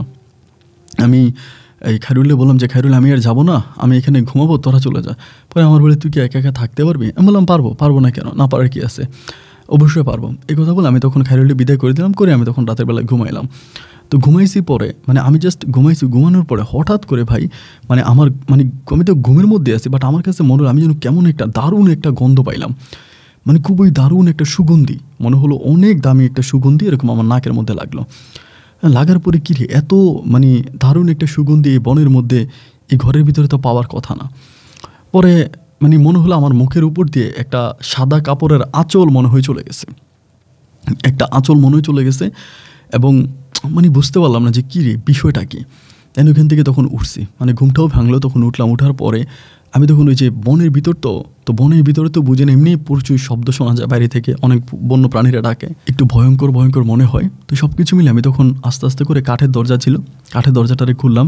খুলে বাইরের দিকে তাকিয়ে দেখলাম যে মানে আমি যখন ঘরে শুইলাম এর আগেও আমি ঘুম থেকে উঠছি, আমি কিন্তু কোনো চাঁদ দেখি নাই বা অনেক গুটগুটে অন্ধকার ছিল, বাট এখন দেখতেছি আকাশে খুব সুন্দর একটা চাঁদ এবং তারাও, মানে খুব সুন্দর পরিবেশটা। মানে আমার কেমন জানি ভিতর থেকে আমার মনটা টানতেছে যে আমি একটু বাইরে যাব, মানে আমার ভিতর থেকে এরকম একটা অনুভূতি হচ্ছে যে আমি বাইরে যাব, আমি বাইরে গিয়ে একটু হাঁটবো।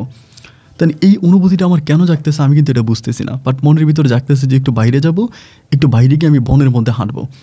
তাই ঠিকই মনের ভিতরে জিনিসটা জাগতে শুরু হলো। আমি তখন বাইরে চলে গেছি, মানে দরজাটা খুলে বাইরে গেছি। বাইরে গিয়ে আমার কাছে পরিবেশটা, আমি তো এখানেই অনেক দিন ধরে আছি, কাজ করতেছি, বাট হঠাৎ করে কেন জানি এই পরিবেশটা আমার কাছে ভীষণ ভালো লেগে গেল। এত পরিমাণের ভালো লাগলো যে আমি এই জায়গাটার মায়ায় পড়ে গেছি। এবং মায়ায় পড়ে যাওয়ার পরে আমি তখন এই বনের মধ্যে হাঁটাহাঁটি করতেছি, এইদিকে ওইদিকে হাঁটতেছি এবং নাকের মধ্যে দারুণ সুগন্ধি পাচ্ছি, অনেক দারুণ সুগন্ধি। অনেক দূর যাওয়ার পরে মানে কিছু দেখতে পাই না, জাস্ট হাঁটতেছি। হাঁটাহাঁটি করতে করতে ফজরের আজান দিয়ে দেয় হঠাৎ করে, এবং ফজরের আজান দিলে পরে আবার কেমন জানি পরিবেশটা আবার অন্ধকার হয়ে যায়। মানে যেরকম আমি দেখেছিলাম ফজরের আজানের আগে, বাট ফজরের আজানের পরে দেখতেছি গুটগুটে অন্ধকার কেমন যেন একটা হয়ে গেছে।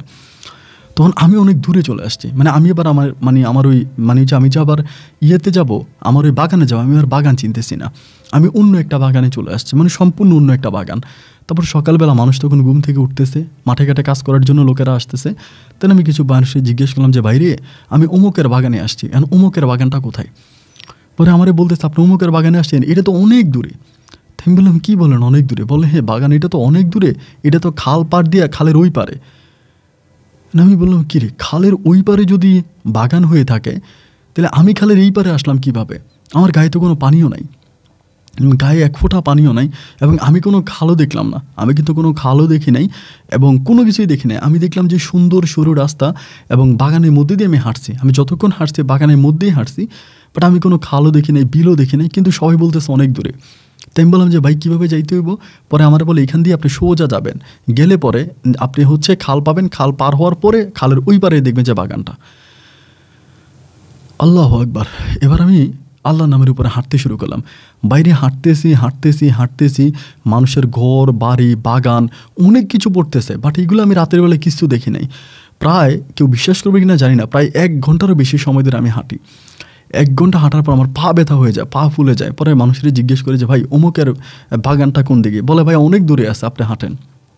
আমি প্রায় আরও আধা ঘন্টার মতো হাঁটি। আরও আধা ঘন্টার মতো হাঁটার পরে এরপরে আমি খাল পাই, এবং খাল যে অনেক বড়, মানে বিশাল বড় খাল। আমি এখন খাল পার হবো কেমনে করে? আমি তো খাল পার হইতে পারতেছি না, ওইখানে কোনো নৌকাও নেই। কারণ মানুষের জিজ্ঞেস করলাম যে ভাই খালের ওই পারে কেমনে যাবো? পরে বলো ওই আরও সামনে দিয়ে গেলে নৌকা পাবেন, আরও সামনে গেলে নৌকা পাবেন, আর নাইলে এইভাবেই হচ্ছে আপনাকে ভিজে খাল পাড়ি দিতে হবে। তাহলে আমি ওইদিকে হাঁটতে শুরু করলাম, এবং হাঁটতে হাঁটতে অনেক দূর পর্যন্ত হাঁটা মানুষের আবার জিজ্ঞেস করলাম যে ভাই নৌকা কোথায়? বলে আরও সামনে গেলে নৌকা পাবেন। তাহলে চিন্তা করলাম নৌকা পাইতে পাইতে দুপুর হয়ে গেছে, অলরেডি এমনি দুপুর হয়ে গেছে। এবার আমি কী করলাম, হাতরাইয়া মানে সাঁতার কেটে আমি তখন ওই খাল পার হইলাম। খাল পার হয়ে খালের ওই পারে এসে মানুষে জিজ্ঞেস করতেছে যে ভাই অমুকের বাগানটা কোন দিকে? মানুষ বলে আরও ভিতরে। দেখেন আমি আরও প্রায় আধা ঘন্টার মতো হাঁটা খালের পাড় থেকে আরও আধা ঘন্টার মতো খালের পাড়ে দিয়ে হাঁটতে হাঁটতে হাঁটতে হাঁটতে আমি তখন আমার বাগানটা পাই। এবং বাগানে আসার পরে দেখি যে আমার কাকাও আসছে, ও আসছে, আরও কয়েকজন আসছে, খাইরুল আসছে, সবাই সেখানে কাজ করতেছে। এই সবাই গালাগালি করতেছে, কিরে তুই কই গেলি, এবং তুই দরজা খোলা রেখে কোথায় চলে গেলি, কই গেছস তুই? তাই ওইখানে খাইরুল আবার একটু দুষ্টামি করে আমার বলতেছে এই নিয়ে প্রেম টেম করস নাকি, কারোর সাথে কোনো প্রেম করলি নাকি, যে প্রেমিকারে দেখার জন্য চলে গেছিস, এরকম করে আমার বলতেছে। মানে আমি আর খাইরুল্লাহ কোনো কিছু বলি না, মানে ওদেরকে আমি আর কোনো কিছু বুঝতে দেই না। আবার এরকম না যে আমি ভয় পাইছি, বিষয়টা কিন্তু তাও না যে আমার মনের ভিতর কোনো ভয় লাগছে, কোনো ভয় পাইছি তাও না। মানে ভিতরে অনেকটা ভালো লাগাও কাজ করছে যে এত সুন্দর একটা পরিবেশে হাঁটছি। নাকের মধ্যে যে গন্ধটা লাগছে, মনে হয় গন্ধটা এখনও আছে, মানে ওই সুগন্ধিটা এখনও আমার নাকের মধ্যে আছে। পরে ওদের সাথে কাটতে শুরু করি, ওরাও তখন বলে কিরে কাট, মানে ওদের সাথে কাটতেছে। কাটা শেষ হলো মাগরিবের পরে, মাগরিব পর্যন্ত কাজ করছি, আমরা রান্নাবান্না করছি, খাওয়া দাওয়া করছি। মাগরিবের পরে তখন শুইতে গেছি। আবার শুইতে যাওয়ার পরে ওই সময় কিন্তু আমিও আছি, খাইরুলও আছে, এরপর আমার আরেকজন ভাই আছে, তিনিও। তখন আমরা 3 জনে টোটাল মানে বাগানটা নিয়েছি, 3 জনে কাজ করে তখন মাগরিবের পরে মানে শুইতে গেলাম। মাগরিবের পরে যে ভাই তখন শুইতে গেলাম, মানে শুইতে গেলাম বলতে রুমে গেলাম। রুমে যা কথাবার্তা বলে এশার আজান দিল। এশার আজানের পর আমরা কিন্তু আবার এশার আজানের সাথে সাথে ঘুমায় যাই, কারণ সকালবেলা ভোরে ঘুম থেকে উঠা কাটতে হয়, তো এই জন্য আমরা ওই মানে এশার আজানের পরে ঘুমায় যাই। এশার আজানের পরে সবাই তখন শুইছে, ভাই আমার ঘুম আসতেছে না, আমার ঘুম আসতেছে না। হঠাৎ করে রাতে আবার আমার ঘুম ভাঙছে। রাতের বেলা এবার যখন আমার ঘুম ভাঙছে, ঘুম ভাঙার পরে আমি দেখতেছি আমার পাশে কিন্তু খাইরুল শুইছিল, আরেকটা লোক, মানে 2টা লোক শুইছিল। এখন 2টা লোকের একটা লোকও কিন্তু আমার খাটে না, মানে আমার পাশে নাই। কিরে ওরা কই? আমি ওদের দিকে তাকে দেখতেছি, তারা 2 জনে নাই। বাইরে থেকে আমি তখন ডাকতেছি যে খাইরুল লাগতেছে, খাইরুল ভাই, এই খাইরুল ভাই কই? তা খাইরুল তখন বাইরে বলতেছে যে আমি এখানে। তো এখানে যখন খাইরুল বললো, এটা বলার পর আমি তখন শোয়া থেকে উঠছি, উইঠা দরজাটা খুলছি, মানে কাঠের দরজা ছিল, কাঠের দরজাটা খুলে বাইরে আসছি। বাইরে আসার পর দেখলাম যে খাইরুল ভাই নাই। তো খাইরুল ভাই কই আপনি? এইমাত্র বললেন এখানে, আপনি যে এখন নাই। ওরা কিন্তু আবার মাঝে মাঝে একটু নেশা টেশা করতো আর কি, এটা ওইটা খাইতো। তা আমি মনে করলাম মনে হয় এটা ওইটা খাওয়ার জন্য কোনো মনে হয় বনের ভিতরে লুকিয়ে এটা খাইতে আসে, আমাকে দেখলে আমাকে দেওয়া লাগবে, আমি সব খাবো, আমাকে দিতে হবে, আমাকে বাঘ দিবে না বলে তারা চুরি করে খাবে। এই জন্য ভাবলাম যে মনে হয় কোনো দিকে লুকিয়ে গেছে। ভাই আমি তাদেরকে খুঁজতেছি, কই গেল, এইদিকে ওইদিকে অনেক দিকে খুঁজি, এখানে খুঁজতেছি, ওইখানে খুঁজতেছি, মানে বিভিন্ন জায়গায় খুঁজতেছি। মনে হয় যেন ওই সামনে ডাকতেছে, মনে হয় যেন সামনে বসে আছে, এরকম জুবজার খুঁজতে অনেক খোঁজাখুঁজি করি। হঠাৎ করে আবার ফজরে আজান দেয়, আল্লাহর কি হুকুম, ফজরে আজান দেয়। আজান দেওয়ার পরে একইভাবে তখন আমি দেখতেছি যে আমি মানে এমন একটা জায়গার ভিতরে আছি, মানে 2 পাশে, মানে 2 দিকে হচ্ছে আপনার বিল আছে, বিলের প্রায় মাঝখানের ভিতরে মানুষের ধানি জমি আছে, ধানি জমির মাঝখানে আমার পুরো গায়ে কাদা। মানুষের যে জমি আছে না, ধানের জমির মধ্যে আমার একদম গাল মাল, আমার পুরো শরীরে কাদা। মানে কিরে আমার শরীরে কাদা লাগলো কোত্থেকে, আমি এখানে আসলাম কোত্থেকে, মানে এটা ফজর আজানের পরে। তখন একটু মনের ভিতরে ভয় লাগছে যে কিরে এবার আস্তে আস্তে মানুষজন বের হইতেছে, মাঠে দিয়ে কাজে আসতেছে। আমার দেখে তো সবাই ভয় পেয়ে গেছে, কিরে ভাই আপনার শরীরের এই অবস্থা কেন, আপনি কি রাতের বেলায় চুরি করতে গিয়ে দৌড়ে নিয়ে খাইছেন নাকি? সবাই এটা বলতেছে। আমি বললাম না রে ভাই, আমি চুরি করতে গিয়ে দৌড়ে নিয়ে খাই নাই, আমি রাস্তা ভুলে চলে আসছি। তাই আমার মাথার মধ্যে কাদা, আমার মাথার মধ্যে কিন্তু পুরো কাদা, চোখগুলো একদম কাদায় ভরে গেছে, পুরো শরীরে কাদা। তো এত কাদা মাটি কীভাবে আমার শরীরে লাগলো? তেন আমি লোক করে জিজ্ঞেসলাম, ভাই অমুকের বাগানটা কোন দিকে? বলো ভাই এটা তো বহু দূরে। কী রে বহু দূরে কী বলে? আমি তো এখানে আসলাম কেমনে? ভাই আল্লাহর হুকুম বিশ্বাস করেন, ওই সময় কিন্তু খালের ওই পারে যায় না, খালের এই পারে। এটা খালের এই পার থেকে আমি হাঁটতে হাঁটতে হাঁটতে হাঁটতে আবারও দুপুর হয়ে গেছে। এই দুপুর হয়ে মানুষের জিজ্ঞেস করতে করতে করতে করতে আমি চিন্তা করেন সকাল থেকে দুপুর পর্যন্ত হাঁটছি, এখানে আসছি। আসার পরেই সবাই তখন বলতেছে, কিরে তোর শরীরের এই অবস্থা কেন? আমার পুরো শরীরে কাদা। আমি তখন বললাম, কালকে রাতে কী হয়েছে? ওরা বলে, আমরা কি বলবো কালকে রাতে কী হয়েছে? আমরা ঘুম থেকে উঠে দিকে যে দরজা খোলা তুই নাই। আমি বললাম, আমি আপনারা ডাক দিলাম খায়রুল ভাই, ডাক দেওয়ার পরে আপনি আমারে বলেন আমি বাইরে আছি, আমি বাইরে, আমি আপনারা বাইরে খুঁজতে যাইয়া আমি যে কই গেছি আমি জানি না। তাহলে ওনাদেরকে আবার বলিও না, কারণ বললে হয়তো তারা ভয়টা পাবে, ভয়টা পেয়ে এখান থেকে চলে যাবে। এখান থেকে চলে গেলে তো আমার ওই কাঠ কাটা হবে না, এখানে সবাই শেয়ার আছে, তো বনের কাঠ অন্যরা কেটে নিয়ে যাবে। যেহেতু আমরা অনেক কাঠ কাইটা রাখছি, লগে খাল আছে, হয়তো কেউ খালের মধ্যে ফালাইয়া কাঠগুলোরে নিয়ে যাবে, কাটা কাঠ, ভয় তো সবাই চলে যাবে। এই কারণে আমি তখন ওদের কাছেও বলি না, মানে খায়রুল বাইরেও বলি না, কারো কাছে আমি বিষয়টা বলি না। আমি তখন বিষয়টা পুরোপুরিভাবে চাপা দিয়ে রাখছি, নিজের মাঝে চাপা দিয়ে রাখছি, বিষয়টা কারোর সাথে শেয়ার করতেছি না। আর মনে মনে চিন্তা করতেছি, আরে ঘটনাগুলো কী ঘটতেছে, এই ঘটনাগুলো যে ঘটতেছে এগুলো কি এবং কি এমন ঘটনা।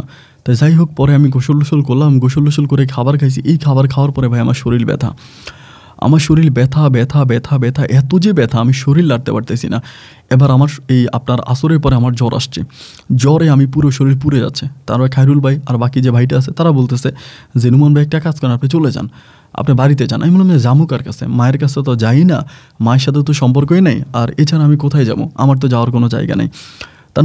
খায়রুল ভাই আমার বলতেছে যে, ভাই এগুলো কইরেন না, আপনি বাড়িতে যান, আপনার মায়ের কাছে যান, আপনি অনেক জ্বর, মানে এত যে জ্বর আসছে, মানে আমার শরীর পুড়ে যাচ্ছে। ওরা আমার মাথায় পানি দিছে, আমার জল পড়তে দিছে, হাত পা মুইসা দিছে, মোটামুটি ঠিকঠাক করে আমার খাওয়া দাওয়া করে ঘুমাইছে। আমি শুইছি, তার আমি আসরের পরে আমি ঘুমাই গেছি। ওই যে জ্বরের মধ্যে শুইলে তো শরীর ক্লান্ত থাকে, ঘুম চলে আসে। আমার যখন ঘুম ভাঙছে ভাই, তখন আমি দেখি যে আমার পাশে খায়রুলও শুয়ে আছে এবং ওই লোকটাও শুয়ে আছে, অনেক রাত। তো দেখেন এই যে মানে আসরের আগে ঘুমাইছি, আবার অনেক রাতে ঘুম ভাঙছে, তাহলে তো মনে করেন আর ঘুম আসবে না। তো এখন আর ঘুম আসতেছে না, মানে চোখের মধ্যে আর ঘুম নেই। খায়রুলটা ডাক দিলাম, ও জ্বরও কিন্তু তখন ভালো হয়ে গেছে। নিজের মাথায় নিজে হাত দিয়ে দেখতেছি যে টোটালি কোনো জ্বর নাই, একদম ভালো। তো জ্বরও শরীরে নাই, আর খায়রুলও শুয়ে আছে আমার সাথে। ওরা ডাক দিলাম যে, খায়রুল ভাই একটু উঠেন, তাই উঠতেছে না। না উঠার পর আমি তখন ভাবলাম যে, খায়রুল ভাই যেহেতু উঠে না, আমি একা গিয়েই একটু হাঁটে আসি। তাই আমি তখন ওই আবারও কাঠের দরজাটা খুলে বের হয়েছি। মানে আমার কাছে মনে হয় কি ভাই জানেন, যে কেউ মনে হয় আমার ডাকে, মানে বন থেকে আমার কেউ একজন ডাকে, এবং ডাকার কারণে আমি মানে ঘর থেকে বেরিয়ে যাই, পাগল হয়ে ঘর থেকে বেরিয়ে যাই, সোজা কথা যেটা। মনে হয় আমার বনের মধ্যে কেউ একজন ডাকে, ওই তার ডাক শুনে আমি বেদিশা হয়ে পাগল হয়ে মানে আমি আমার ঘর দুয়ার ছেড়ে বেরিয়ে যাই। তো যাই হোক, ঘর দুয়ার ছেড়ে বেরিয়ে গেলাম। বেরিয়ে যাওয়ার পরে এই বনের মধ্যে আমি তখন হাঁটতেছি বলতে এক জায়গায় বসছি। বসার পরে মানে আমাদের যে কাটা কাঠ ছিল ওইগুলোর মধ্যেই বসছি, কাটা গাছের মধ্যে বসছি। অ্যান্ড বসার পরে ভাই মানে হঠাৎ করে মানে আমি একটা জিনিস দেখলাম, যে মনে হইলো একটা মানে লাল একটা শাড়ির আঁচল আমার সামনে দিয়ে এরকম করে কেউ একজন লাড়া দিল, আর সামনে দিয়ে নিয়ে গেল। তো নিয়ে যাওয়ার পরে আমি ওই আঁচলটার পিছনে পিছনে হাঁটতেছি। মানে এত সুন্দর আঁচল আমি জীবনেও দেখি নাই। হাঁটতে হাঁটতে হাঁটতে হাঁটতে হাঁটতে হাঁটতেই আমি একটা আপেল বাগানে, মানে অনেক বড় একটা আপেল বাগান, ওইখানে চলে আসছি। তো এত বড় আপেল বাগান তো আমি জীবনেও দেখি নাই, এবং এইখানে তো আপেল বাগান আসলো কোত্থেকে? মানে নিজের সেন্স কিন্তু তখন আর নাই, মানে নিচের ভিতর আমি আর নাই। সেখানে যাওয়ার পরে ওইখানে বসছি, বসার পরে খুবই রূপবতী এত সুন্দর মেয়ে আমার জীবনে আমি দেখি নাই। আমার মানে আপনার হচ্ছে যে একটা ভিতরে বালতির মধ্যে 1 বালতি পরিমাণের আপেল নিয়ে আসছে। আইসা আমার বলতেছেন, হ্যাঁ আপেল খান, আপনি তো আমাদের মেহমান। তো আমি বললাম যে, মেহমান মানে কিসের মেহমান? পরবেলা আপনি আমাদের এলাকাতে আসছেন, এটা তো আমাদের দেশ আপনি মেহমান। মানে এই কথা বলার পর আমাকে তখন আপেলটা দিলাম, আমি তখন আপেলটা খাইলাম। মানে এত ভালো লাগলো আপেলটা, আমি বলে বোঝাতে পারবো না। এখন আমার সাথে বসছে মেয়েটা, খুবই সুন্দর, এত রূপবতী ভাই। আমার বলতেছে মানে আমি একটা যে জায়গাটার ভিতরে বসছি এই জায়গাটা অনেক সুন্দর, মানে কাঠ দিয়ে বানানো, কাঠ দিয়ে কেটে মানে সুন্দর করে বসার জন্য বানাইছে। পরে আমারে বলতেছে, আমি আপনার হাতটা টিপে দিব, আপনার হাতটা টিপে দিব, আমাকে এটা বলতেছে। আমি বললাম যে আমার হাত পা দুই সব ব্যথা করতেছে। পরে বলে, তাহলে আমি টিপে দিই? এই মেয়েটা আমাকে বলতেছে। আমি বললাম, তাহলে টিপে দেন। তেন আমার হাত টিপে দিতেছে, আমার পা টিপে দিতেছে। আমার তখন খুব ভালো লাগতেছে, মানে অনেক আরাম লাগতেছে, এরকম আরামে আরামে আরামে আরামে, মানে এত যে আরাম লাগে আমার তখন ঘুম চলে আসে। এই ঘুম চলে আসলে আমি তখন ঘুমিয়ে পড়ি। অ্যান্ড সকালে ওরা আইসা, মানে খায়রুল আর ওই লোকটা আইসা, তখন আমার আমি দেখি না আমি গাছের উপরে শুয়ে আছি, মানে আমি যেই কাঠটা কাটছিলাম আমি ওই কাঠের উপরে শুয়ে আছি, ওই যে তক্তাটা কাটছি ওইটার উপরে শুয়ে আছি। আমার এসে বলতেছে, এই নুমান ভাই আপনি এখানে শুয়ে আছেন কেন? ঘর বার দিয়ে আপনি এখানে শুলেন কেন? তাই না, আমার কিছু মনে নেই। আমি তখন বলছি, আমি কই গেছিলাম, মানে কোন জায়গায় গেছিলাম? পরে আমি চিন্তা করলাম, আমি তখন এই বিষয়টা তখন ভাবলাম যে না, এটা লুকিয়ে রাখা যাবে না। যেহেতু 3 দিনে এরকম একটা ঘটনা ঘটছে, প্রথম দিন আমাকে এরকম দূরে নিয়ে গেল, পরের দিনও আমার কাদামাটির মধ্যে ছুবাইলো, এখন আবার আমার নিয়ে তাদের এলাকাতে নিয়ে ফল ফ্রুট খাওয়াইলো, আমি খাইছিও। তখন আমার ভিতরে একটা মানে কেমন যেন একটা অন্যরকম হওয়ার পরে আমি তখন বিষয়টা খায়রুল ভাইরে জানালাম যে ভাইরে, আপনি তো মানে একটু আমার থেকেও মোটামুটি একটু ভালো বুঝেন, তাহলে আমি আপনার একটা ব্যাপার শেয়ার করি, এরকম ঘটনা। উনি বলতে এটা আমার আগে বললেন না কেন, এটা তো পরীর কাজ, এ তো আপনার নিলে পরীতে ধরছে। আমি বললাম যে ভাই পরীতে ধরছে আর কী করবো, এরকম ঘটনা এখন তো। পরে আমার বলে একটা কাজ করেন, আপনি বাড়িতে চলে যান। তা আমি বললাম যে ভাই আমি বাড়িতে চলে যাব, মানে এখানে এতগুলো টাকা দিয়া কাঠ রাখলাম, বনটারে কিনলাম, এখন বাড়িতে চলে যাব, আমার তো মনটা এখানে পড়ে থাকবে। উনি আমার বলে আপনি তো নিচের বাড়িতে যাবেন, আপনি আমার বাড়িতে যাবেন, আপনি আমার বাড়িতে যান এবং আমার বাড়িতে যান, আপনি এখানে থাকেন না, কারণ যেহেতু আপনার সাথে এরকম একটা ঘটনা ঘটতেছে এবং প্রতিটা মুহূর্তেই ঘটতেছে, তারপরও আপনি জায়গায় থাকাটা ঠিক হবে না, আপনি চলে যান। এমন করে আমারে তখন খায়রুল ভাই বললো, বলার পর আমি তখন বললাম যে ভাই ঠিক আছে তাহলে আমি চলে যাই। পরে খায়রুল ভাইয়ের কথা মতো আমি তখন এখান থেকে বিদায় নিয়ে চলে আসলাম। এই জায়গা থেকে বিদায় নিয়ে আমি তখন চলে আসছি। আসার পরে আমি তখন বাড়িতে চলে আসছি। ওই দিনে আমি বাড়িতে আসছি, বাড়িতে বলতে খায়রুল ভাইয়ের বাড়িতে। খায়রুল ভাইয়ের বাড়িতে আসার পরে ভাই আমার ঘুম আসে না। আমার মনে হয় কি আমার মনটা ওইখানে পড়ে আছে, মানে আমার মনটা ওই জায়গায় পড়ে আছে, কোনোভাবে আমি এখানে থাকতে পারতেছি না। একটা রাত কাটাইছি, মনে হয় যেন আমার একটা বছর কেটে গেছে। পরের দিন সকালবেলা আমি আবারও ভোরে ওইখানে চলে গেছি, ওই বাগানে চলে গেছি। বাগানে যাওয়ার পরে খায়রুল ভাই তখন আমার বলতে, স্যার আপনি আবার আসলেন কেন? আপনি তো বললাম যে আপনি আইসেন না, আপনি এখানে কেন আসছেন? আমি বললাম রে ভাইরে, আমি এখানে এটা ছাড়া আমার ভালো লাগে না, আমি এই জায়গার মধ্যে থাকবো। পরে আমার বলে এটা কিন্তু আপনি ঠিক করেন নাই, আপনি এই কাজটা ভালো করেন নাই, আপনি বাড়িতে গিয়ে থাকবেন, আপনার একটু সমস্যা হইতেছে। তারপর উনি দোয়া দরুদ পরে আমার বলে ঠিক আছে থাকেন।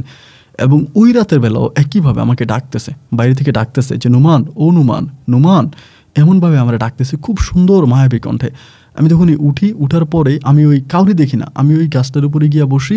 বসার পরে ওই হঠাৎ করে দেখি কোত্থেকে আসছে আমার জন্য আপনার আপেল কমলা এটা ওইটা নিয়ে আসতেছে, আমাকে এগুলো দিচ্ছে, আমি খাইতেছি, এগুলো দিচ্ছে আমি খাইতেছি। এমন করে কোনো কাজও করি না, সারাদিন ঘুমাই, মানে সারাদিনই ঘুমাই। ওরা দুজনেই কাজ করে, আমি কিন্তু সারাদিন ঘুমাই। এরকম করে প্রায় 15 দিনের মতো আমি ওই জায়গায় থাকি। এবং পুরো 15টা দিন প্রতিটা রাতেই আমাকে ডাকতো, আমি ঘুম থেকে উঠতাম। ওরা সকালে ঘুম থেকে উঠে দেখতো যে আমি কাঠের উপর শুয়ে আছি, মানে বাইরে গাছের উপরে শুয়ে আছি। ঘুম থেকে উঠলে ওইখানেই দেখতো এবং ওইখান থেকে আমাকে ধরাধরি করে তারপরে তারা বাড়িতে আনতো।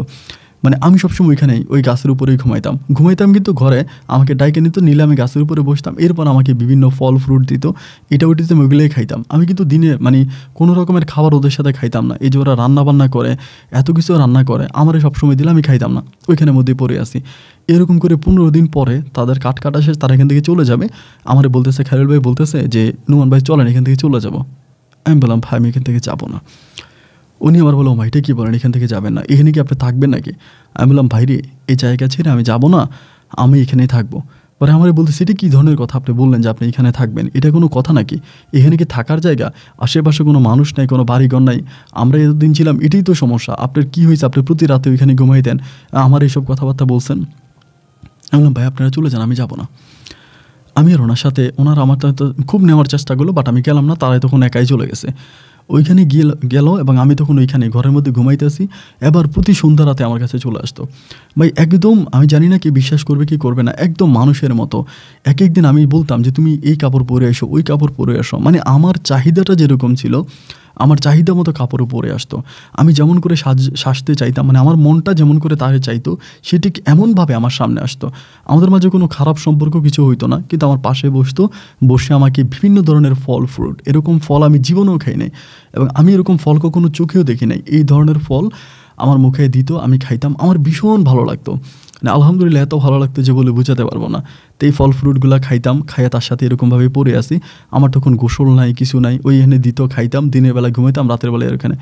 এরকম করতে করতে কয়েকদিন কাটছে বা কয় মাস কাটছে আমি এটা জানি না। একদিন হঠাৎ করে ওই মুক্তার কাকা আর আমার মা আসছে সকালবেলা। আইসা আমার বলতেছে এখান থেকে চল। আমি বললাম যে কই যাবো? পরে বলে বাড়ি যাবি। আমি বললাম আমি যাবো না, এখানে আমার বউ আছে, আমি আমার বউর কাছে থাকি। আমার মা বলে তোর বউ আছে মানে কি বলস তুই, এখানে তোর বউ আছে? আমি বললাম হ্যাঁ এখানে আমার বউ আছে, আমি আমার বউর সাথে থাকি, আমি আমার বউকে ছেড়ে যাবো না। আমার মা বলতেছে পাগলামির একটা সীমা আছে, আর পাগলামি করিস না, অনেক পাগলামি করছিস, তুই চল। আমি যাই না। অনেক চেষ্টা করে আমার নিয়ে যাওয়ার জন্য, তারা নিতে পারে না। সন্ধ্যা পর্যন্ত তারা থাকে, এরপরে তারা আবার চলে যায়। সন্ধ্যার পর আমার মা আর মুক্তার কাকা তখন চলে যায়। মা আর মুক্তার কাকা চলে যাওয়ার পরে আমি তখন একইভাবে এখানেই থাকি, ঘরের মধ্যেই থাকি। এবং ওই বরাবরের মতো প্রতি রাতের মতো আমাকে আবারও ডাকে আমার ওই কাঠের মধ্যে নিয়ে যায়, নিয়ে ফল ফ্রুট দেয়। আমি তখন ওই ফল ফ্রুট খাই, আমার শান্তি লাগে। এমন করে 2 দিন পরে আমার আম্মা তখন এক হুজুর নিয়ে আসছে। হুজুর আইসাই কী করলো, আমার হাতে একটা তাবিজ পরাইলো। তাবিজ পরাই আমার ফু দিল, কী করলো না করলো, হঠাৎ করে আমার শরীরটা মনে হয় ছাড় দিয়ে দিছে। মানে এতদিন মনে হয় আমার শরীরের উপরে কোনো একটা জিনিস বর করেছিল এরকম, বাট এখন হঠাৎ করে শরীরটা পাতলা হয়ে গেছে, পুরোটা শরীর পাতলা এবং মনটাও কেমন একটু ফুরফুরে হয়ে গেল, ভালো হয়ে গেল। পরে আমি বললাম যে মা আমি চলে যাব। মারে নিজেই বলতেছে, মা বলে তাইলে চল। মা আমারে বাড়িতে নিয়ে গেল এবং বাড়িতে নিয়ে যাওয়ার পর আমি বিভিন্ন দিন খুব খারাপ স্বপ্ন দেখতাম। ওই তাবিজটা পরার পরে মানে দেখতাম যে আকাশ থেকে সাপ নামতেছে, এই সাপ নেমে আমাকে ঠবর দিতে আসে এবং ভাগে আমার দৌড়াইতে আসে। মানে একটা রাত আমি শান্তিমতো ঘুমাইতে পারতাম না, প্রতিটা রাতে আমি চিৎকার করে কাঁদতাম। মানে এরকম অবস্থার ভিতরে ওই হুজুরটা তখন আমার আম্মারে বললো, একটা কাজ করেন, ওর একটা বিয়ে পড়াই দেন। একটা বিয়ে করাই দিলে দেখা যায় এই যে জিনের একটা নজর ওর উপরে আসে, মানে জিনটা তোকে পছন্দ করছে বা পরি বলেন যাই বলেন ওরে পছন্দ করছে এবং সে জায়গা থেকে এটা ওর পিছু ছাড়তেছে না। কিন্তু ও যখন বিয়ে করবে, নিজের বউয়ের সাথে হালালভাবে সম্পর্ক করবে, স্বামী স্ত্রীর সম্পর্ক হবে, তখন ওই পরিটার ওর উপর থেকে নজরটা চলে যাবে। তখন আর পরিটা ওকে ডিস্টার্ব করবে না, ওর ক্ষতি করবে না। একটা কাজ করেন, ওরে আপনারা বিয়ে করাই ফেলেন। এই বলে আমাকে তখন চাপ দেওয়া হয়। চাপ দেওয়ার পরে আমি তখন রাজি হই না যে না আমি করবো না, বাট তারপরও চাপে পড়ে আমি তখন বিয়ে করি। মানে সবার চাপে পড়ে তখন আমি বিয়ে করি। মুনি আক্তার নামের এক মেয়ের আমাকে বিয়ে করায়। এখন ওই মেয়েটাকে বিয়ে করার পরেও ভাই আমি ওই মেয়ের সাথে থাকতে পারি না। মানে ওই মেয়েরা আমার ভালোই লাগে না, মানে আমার এই মেয়েটা দেখতে ইচ্ছা হয় না। অনেক সুন্দরী চেহারা ছিল, অনেক মায়াবী চেহারা ছিল, বাট আমার ভালো লাগতো না। এই প্রতি রাতে আইসা ওই পরিটা আমার ডাকতো, ওর নাম ছিল মায়া। আমি নামও জিজ্ঞেস করছি, নাম বলছে মায়া। তেন এসে আমাকে ডাকতো যে নুমান এরকম করে ডাক দিত। আমি তখন উঠতাম শোয়া থেকে, উইটা গিয়া ওই পাশে আমার ফল ফ্রুট এটা ওইটা আনতো আমাদের বাড়িতে। তখন এটা আমাদের বাড়ির মধ্যে, আমাদের ঘরের মধ্যে এরকমভাবে ফল ফ্রুট আনতো, এটা ওইটা খাওয়াইতো, আমি খাইতাম। মানে আমার ভিতর তখন আর আমি থাকতাম না। এরকম করে আমার বউর সাথে আমার কোনো সম্পর্ক হতো না। মানে মনির গায়ে আমি হাত দিতাম না। ও যদি আমার সাথে কোনো রকমের স্বামী স্ত্রীর সম্পর্ক করার চেষ্টা করতাম, এটা ধাক্কা দিয়ে ফেলাই দিতাম যে না আমি এগুলো করবো না। মানে আমার মন থেকে তারাই আমার চাইতামই না, আমার ভালোই লাগতো না। আমার কাছে আসার জন্য চেষ্টা করতো, আমাকে ধরার জন্য চেষ্টা করতো, আমি ওরে আমার নিজের পাশে জায়গা দিতাম না। এই তুই আমার পাশে থাকবি কেন, আমি ওকে জায়গা দিতাম না। এরকম করে অনেকগুলো দিন কেটে যায়। একটা সময় মনি তখন বিষয়টা সবাইকে জানায়, সবাইকে বলে আমি কার সাথে সংসার করব, ওনার ভিতরে তো এই সমস্যা আছে। উনি তো এরকম করে রাতের বেলা বাইরে চলে যায়, ওনাকে কে জানি ডাকে। আমিও অনেকদিন ডাক শুনছি যে মেয়ের কণ্ঠে কেউ একজন ডাকে, উনি উঠে তখন চলে যায়। আমি ভয়ে বের হই না, উনি বের হয় এবং বের হয়ে একদিন ওনার মুখ থেকে আপেলের গন্ধ পাই, কমলার গন্ধ পাই, এক ধরনের খুশবু পাই। আমি ওনার গায়ে হাত দিলে উনি আমাকে মারে। উনি কোনোভাবেই আমার সাথে কোনো রকমের স্বামী স্ত্রীর সম্পর্ক করার জন্য রাজি না। উনি আমার সাথে খারাপ ব্যবহার করে, দুর্ব্যবহার করে। তো এমন লোকের সাথে আমি কীভাবে থাকবো, এটা মনে হচ্ছে সবার কাছে বলতেছে। তো আমাকে সবাই জিজ্ঞেস করে যে কী রে, এটা কি সত্য নাকি? আমি বললাম যে হ্যাঁ এটা সত্য, আমার মনিরে ভালো লাগে না, আমি ওর সাথে থাকবো না। এমন করতে করতে আল্লাহর কি হুকুম, আমি মনিরে ছেড়ে দিব, আমি ওরা তালাক দিয়ে দিব। আমার মারা বলতেছে মা আমার 3 লাখ টাকা লাগবে, আমি ওরা তালাক দিয়ে দেবো। 3 লাখ টাকা কাবিন হয়েছে। আম্মা বলে তোর আমি 3 টাকাও দিব না, তালাক দিবে কেমনি? ওরে তালাক দিলে তুই জেল খাটবি। আল্লাহ সাক্ষী, আমি তার 3 দিন পরেই, মানে এই 3 দিন পরে আমি তখন আমার পরি মায়া আমার কাছে আসছে রাতের বেলায়। আসার পর আমি তখন মায়েরে বললাম যে মায়া এমন ঘটনা, আমি আমার বউরে ছেড়ে দিব, কিন্তু আমার কাছে টাকা নেই, আমার টাকা দিবা? ওই তখন একটা লাল কাপড়ে পেঁচে আমার এতগুলো টাকা দেয় যে এগুলো নিয়ে যাও, এগুলো দিয়ে তুমি তোমার বউরে ছেড়ে দাও।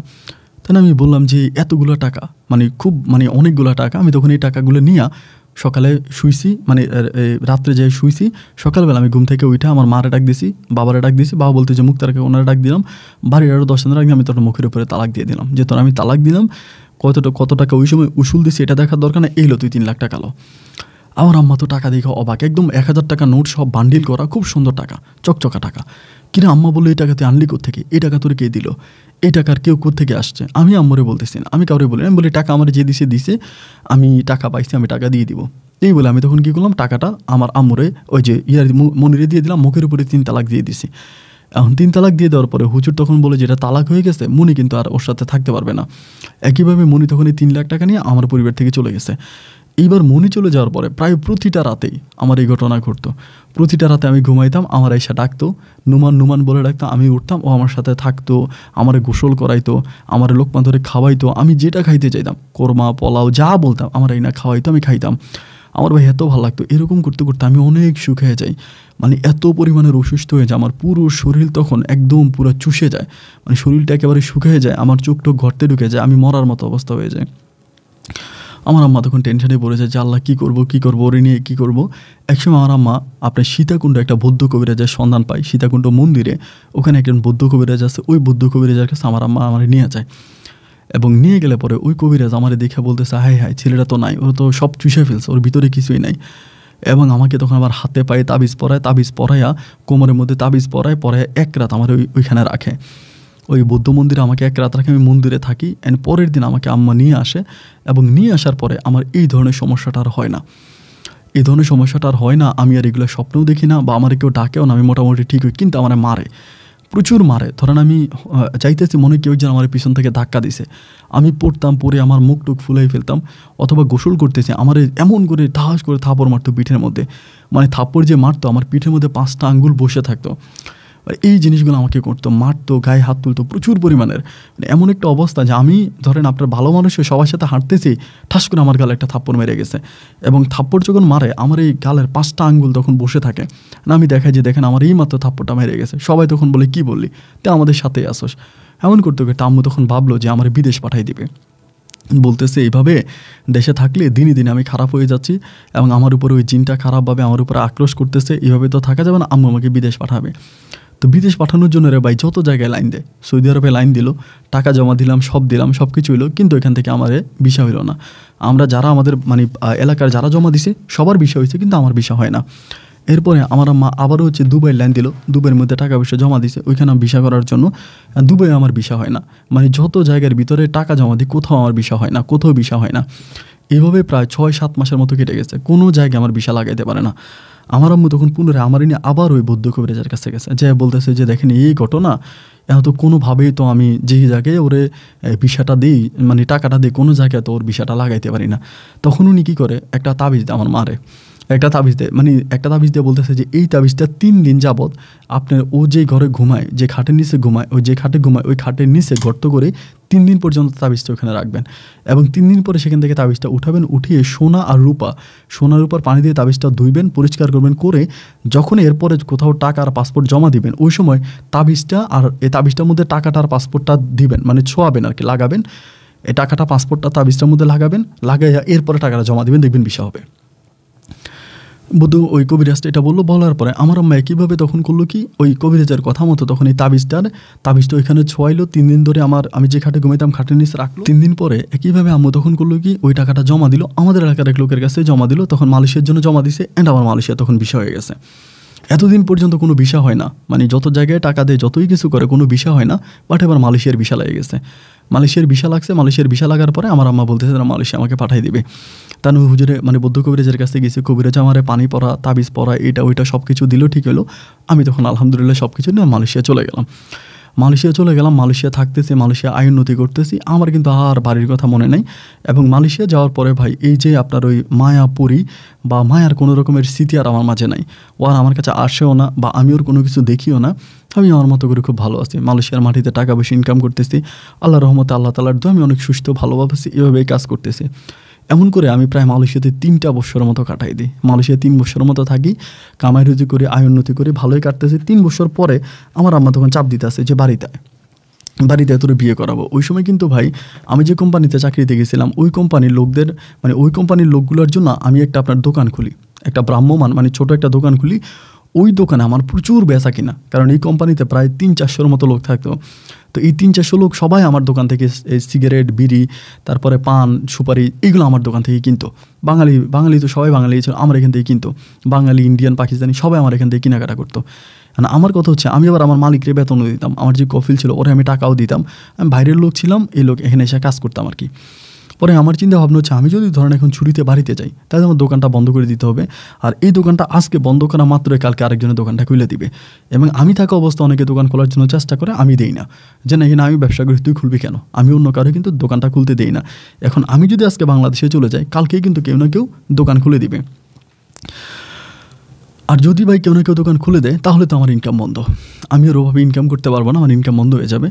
তা না, আমি আর বাড়িতে যাচ্ছি না। আম্মু আমারে বলছে বাড়িতে দীর্ঘ প্রায় 5 বছরের মতো হয়ে গেছে আমি এই মালয়েশিয়াতে পড়ে আছে, টাকা পয়সা ইনকাম করতেছি, হুড়দুম টাকা পয়সা ইনকাম করতেছে, অনেক টাকার অভাব। কোনো মাসে আমি মাসে 3-4 লাখ টাকা পর্যন্ত ইনকাম করি বাংলাদেশি টাকা। এটা হয়তো অনেকে শুনলে অবাক হয়ে যাবে, যেটা ইউরোপ আমেরিকাতেও পারে না। আমি 3-4 লাখ টাকা করে ইনকাম করতেছি, পরিবারের জন্য পাঠাইতেছি। আম্মা তো বাড়ি ঘর করে, বিল্ডিং করে, বিশাল অবস্থা, সব কিছু ঠিকঠাক করলো। এবার আম্মা বলতেছে যে তোর বয়স হয়ে যাইতেছে। আমার কিন্তু ওই সময় অনেক বয়স হয়ে গেছে। আম্মা বলে তোর বয়স হয়ে যাইতেছে, এই সময় তো তোর আর কেউ মায়ে বিয়ে দিবে না, তোর কাছে কেউ মেয়ে বিয়ে দিবে না, এখন তুই ইয়া কর। এমনিতে আমার আম্মা কিন্তু আবার 6 মাস পর আমার জন্য তাবিজ পাঠাইতে আছে। এই তাবিজগুলো খুলতেছি, 6 মাস পর আমার জন্য আবার তাবিজ পাঠাইতেছে, আমি ওই তাবিজ পড়তেছি, ওই তাবিজগুলো পড়তেছে। আমার 6 মাস পর নতুন নতুন তাবিজ পাঠাইতে আছে আমার জন্য। 6 মাস এটা পড়তেছি, খুলে আবার ওই হুজুর মানে ওই বৌদ্ধ কবিরাজের কাছ থেকে তাবিজ আনে, ওইটা আমি আবার পড়তেছি। 5 বছর পর্যন্ত কিন্তু আমি একইভাবে এরকম তাবিজ পরে যাইতেছি। আমার হাতের মধ্যে পায়ের মধ্যে তাবিজ আছে। তা না এবার আম্মু বলতেছে একটা কাজ কর, ওইখানে থাকা অবস্থায় তোর আমরা বিয়ে করাই দিই, মোবাইলের মাধ্যমে অনেক বিয়ে হয়, তুই বিয়ে কর, কারণ দেশে আসলে তো তোর অনেক বয়স হয়ে গেছে, চুল দাড়ি সব পাইকে গেছে, তোর কাছে তো কেউ এখন আর মেয়ে বিয়ে দিবে না। তো এটা কাজ করতো, আমরা দেখে শুনে এখানে একটা বিয়ে করাই দিই। তা আমি বললাম যে ঠিক আছে তোমরা দেখো। এমন করে আমার আম্মু দেখতেছে, আমার আব্বু দেখতেছে। আব্বু বলতে সময় মোস্তাক কাকার আমি তখন বাবা ডাকি, যে মুক্তার কাকার আমি তখন বাবা ডাকি, যে আসলে যেহেতু আমার আম্মুরই বিয়ে করছে, এত বছর ধরে আমাদের পরিবারেই আছে এবং তার পরিবার আমার আম্মাকে মেনে নিছে, ওই জায়গা থেকে আমি তখন তার বাবা বলে ডাকি। যাক, এক পর্যায়ে তিনি তখন করলো কি, আমার জন্য দেশে একটা মেয়ে ঠিক করলো, মেয়ের নাম হচ্ছে সুলতানা। সুলতানা আমার একটা মেয়ে ঠিক করলো, মেয়েটাও দেখতে শুনতে ভালো এবং সর্বদিক থেকে ভালো আছে, আমার আম্মাকেও পছন্দ করে এই মেয়েটার সাথে আমার বিবাহ ঠিক করলো। এবং ঠিক করার পরে তখন এলাকার হুজুর ডাকলো, হুজুর ডেকে তখন এই মেয়েটার সাথে আমার বিয়ে পড়াই দিল। কাবিনও দিলাম 8 লাখ টাকা, 8 লাখ টাকা কাবিন, 8 লাখ টাকা কাবিন দিছি, বেশি টাকায় কাবিন দিছি, যেহেতু আমি বিদেশে, মেয়ে দেশে আছে, তো এই জন্য মানে হুজুর পরে 8 লাখ টাকা কাবিন, তখন আমাদের বিয়ে হইলো। বিয়ের সাথে হওয়ার পর আমার আম্মা যেহেতু বাড়িতে একা থাকে, আমার আম্মা তো অসুস্থ, অতটা অনেক বয়স হয়ে গেছে, অনেক বয়স, তো এত বয়সে তো আসলে ভাই কাজ করা সম্ভব হয় না, কাজ করতে পারে। আমার আম্মু তখন সুলতানার আব্বু আম্মুর কাছে দাবি রাখলো যে একটা কাজ করেন, আপনার মেয়েটারে দিয়ে দেন, যেহেতু বিয়ে হয়েছে আমার বাড়িতে থাকুক, আমার ছেলে আসলে প্রয়োজনে আবার অনুষ্ঠান করে আমরা উঠে আনবো। আর ছেলে বাড়িতে আসার কিছুদিন পরেই আমরা না হয় পাঠাই দিব, অ্যান্ড পাঠাই দেওয়ার পরে এরপরে মানে এখানে আবার আসবে, এই কথা আম্মু বললে তখনই এই সুলতানারা আমাদের বাড়িতে নিয়ে আসছে। আমাদের বাড়িতে আসার পরে সুলতানা তখন আমাদের বাড়িতে আসছে, আলহামদুলিল্লাহ থাকতেছে। এভাবে সময়গুলো কাটতে কাটতে একটা পর্যায়ে হলো কি, আমার আম্মা হঠাৎ করে প্যারালাইসিস হয়ে গেছে। আমার আম্মার হঠাৎ করে প্যারালাইসিস, আমার নোয়াখালী থেকে ঢাকায় নিয়ে গেছে। ঢাকা মেডিকেলে প্রায় 2 মাসের মতো আমরা ঢাকাতে রাখি। এই 2 মাস আম্মু ঢাকাতে থাকে। এই সুলতানা আর আমার বাবা তারা তখন এই ঢাকা আর নোয়াখালী দৌড়দৌড়ি করতেছে, ঢাকা নোয়াখালী দৌড়দৌড়ি করতেছে। হাসপাতাল আম্মা 2 মাসের মতো থাকে। 2 মাস পর আম্মুর 1 হাত 1 পা এবং মুখের জবান বন্ধ হয়ে যায়। 1 হাত 1 পা মুখের জবান বন্ধ। আম্মু তখন আবার চলে আসে বাড়িতে। তো বাড়িতে আসার পর আম্মু তখন বাড়িতে থাকতেছে, বাড়িতেই আছে। অ্যান্ড ওই সময় আমি আমার বউর সাথে মানে যেহেতু সুলতানের সাথে আমার বিয়ে হয়েছে, কথা কিন্তু ওভাবে হয় না, হালকা পাতলা কথা হয়। ও আমার সাথে হালকা পাতলা কথা বলে, আমি ওর সাথে হালকা পাতলা কথা বলি, অত বেশি কথা বলি না, হালকা পাতলা কথা বলে আমার সাথে কথা বলে। এরকম করে চলতে এক পর্যায়ে আমার তখন ভিতরে অনেক খারাপ লাগা কাজ করতেছে যে আম্মু অসুস্থ, নতুন বিয়ে করলাম। এবং এটা কিন্তু আমার আম্মু অসুস্থ হওয়ার প্রায় 1.5 বছরের পরের কথা আমি বলতেছি। তখন আমি হঠাৎ করে সিদ্ধান্ত নিলাম যে আমি দেশে যাব এরকম সিদ্ধান্ত নিলাম। এবং দেশে যাবো সিদ্ধান্ত নেওয়ার পরে আমার আব্বা তখন আমার বলতেছে জানি এই মুক্তার কাকার কেউ উনি আমার বলছে তুই এখন দেশে আসিস না, তুই আরও মাসখানিক পরে আয়। আমি বললাম কেন, মাসখানিক পরে যাবো কেন? উনি আমার বলে তুই মাসখানিক পরে। আমাদের বাড়িতে এমন একটা বাড়ি ছিল, আমাদের বাড়ির আশেপাশে কিন্তু কোনো বাড়িঘর ছিল না। এবং আমার আম্মা চারপাশে বাউন্ডারি করে, একদম মানে বিল্ডিং করে চারপাশে বাউন্ডারি করে তালা মেরে রাখতো গেটে সবসময়। বাইরের কোনো মানুষও আসতে পারতো না, ভিক্ষুক পর্যন্ত আসতো না।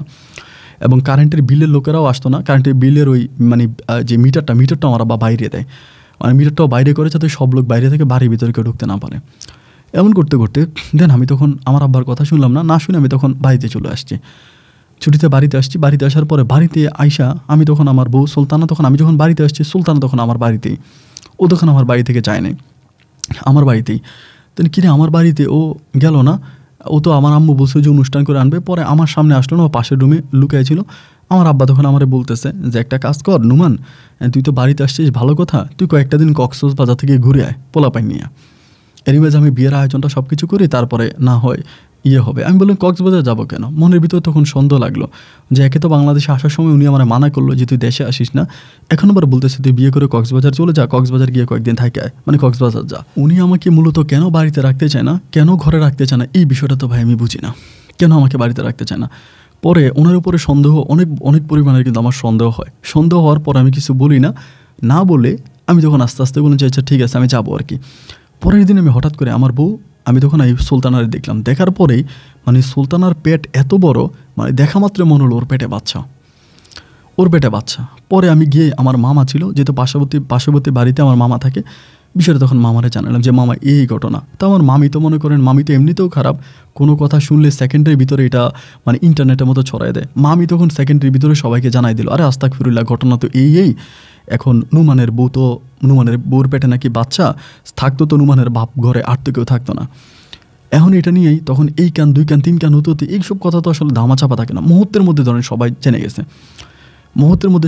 গেছে, জেনে যাওয়ার পরেই হঠাৎ করে আমি আর এই সুলতানারে পাই না, বাড়িতে এসে দিয়ে সুলতানা নাই, কিরকম কই গেছে ও, নাই। এবার সুলতানার বাবা মা বলতেছে আমি নাকি সুলতানারে লুকিয়ে ফেলছি, আমার কারণে সুলতানার আমি গুম করে ফেলছি, আমার নয় মামলা দিবে, এই দিবে ওই দিবে। প্রায় 1.5 মাসের মতো সুলতানা নাই। 1.5 মাস পরে হঠাৎ করে খবর পেলাম সুলতানা নোয়াখালী শহরে আছে। আমি তখন নোয়াখালী শহরে ওই ঠিকানা অনুযায়ী গেলাম, যার পর দেখলাম যে হ্যাঁ, ওইখানে সুলতানার এক বান্ধবীর বাসায় আছে, কিন্তু সুলতানার কোলে বাচ্চা। কয়েকদিন হয়েছে মনে হয় বাচ্চা, কিন্তু আমার কথা হচ্ছে এই বাচ্চাকে পরে আমি এখানে সুলতানের বাবা কিন্তু আমার নামে মামলা টামলা অলরেডি করে ফেলছে থানাতে, তাদের মেয়ের আমি গুম করছি, লুকাইছি। এবার আমি উল্টে আবার সুলতানের বাপের নামে চেয়ারম্যানের কাছে বিচার দিছি যে তার মেয়ের কোনো অঘটন ঘটাইছি। ওই সময় কিন্তু আমার আম্মা প্যারালাইসেন্সে, আম্মু তখনও প্যারালাইসেন্সে। এবার সবাই মিলে তখন দরবার ডাকলো যে এই মেয়ে তো অবৈধ, বাচ্চা আসছে কোত্থেকে। দরবার ডাকলো, আমার বাড়ির উঠানেই দরবার হলো। দরবারের ভিতরে তখন জিজ্ঞেস করা হলো যে আপনার এই যে বাচ্চা, এই বাচ্চা কোত্থেকে আসছে, এই বাচ্চা কার? সুলতানা তখন দরবারে সবার সামনেই বলতেছে এই বাচ্চার বাবা এই নুমানের বাবা, মুক্তার হচ্ছে এই বাচ্চার বাবা, ডিরেক্টলি বলতেছে। তখন চেয়ারম্যান সাহেব আমার আব্বারে জিজ্ঞেস করে যে কি এটা কি, যেটা বললো এটা কি সত্য? উনি তখন বলে হ। আমি তো তখন আসলে দুনিয়াতে নাই, কিরে আল্লাহ, এটা কী ধরনের কথা, কি টাইপের কথা, এটা কী ধরনের কথা? সবাই তখন বলতেছে আস্তাগফিরুল্লাহ, নাউজুবিল্লাহ। তাই ঠিক আছে, এখন কি করবা তোমরা? বিয়ে করো। বিয়ে করছো? বলে না, বিয়ে করি নাই। তাহলে বিয়ে করো। এবার ওইখানে হুজুর ডাকা হইলো ওই রাতের বেলায়। তখন হুজুর ডাকা এই নবজাতক শিশু কোলে নিয়ে সুলতানার সাথে আমার আব্বা মুক্তার হোসেনের বিয়ে হলো। আল্লাহ, বিয়ে হওয়ার পরের দিন এই এলাকাতে থাকার আর কোনো উপায় নেই।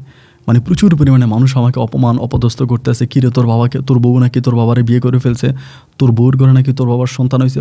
কি যে একটা অপমান আমারে করে রে ভাই, আমি আসলে বলে বোঝাতে পারবো না। একসময় এখান থেকে তখন আমি পালিয়ে যাই, বাড়ি থেকে একদম চলে যাই নোয়াখালী শহরে। গিয়ে হঠাৎ করে চিন্তা করতেছি যে আমার জায়গা সম্পত্তিগুলোর কী অবস্থা। আমার আম্মা অনেক জায়গাটাকে কিনছে এবং অনেক টাকা আমার অ্যাকাউন্টে ছিল। পরে আমি খোঁজখবর নিয়ে জানতে পারি যে আম্মা যে জায়গাগুলো কিনছে সমস্ত জায়গাগুলো আম্মু ওই মুক্তারের নামে কিনছে, আমার যে সৎ বাবা তার নামে কিনছে।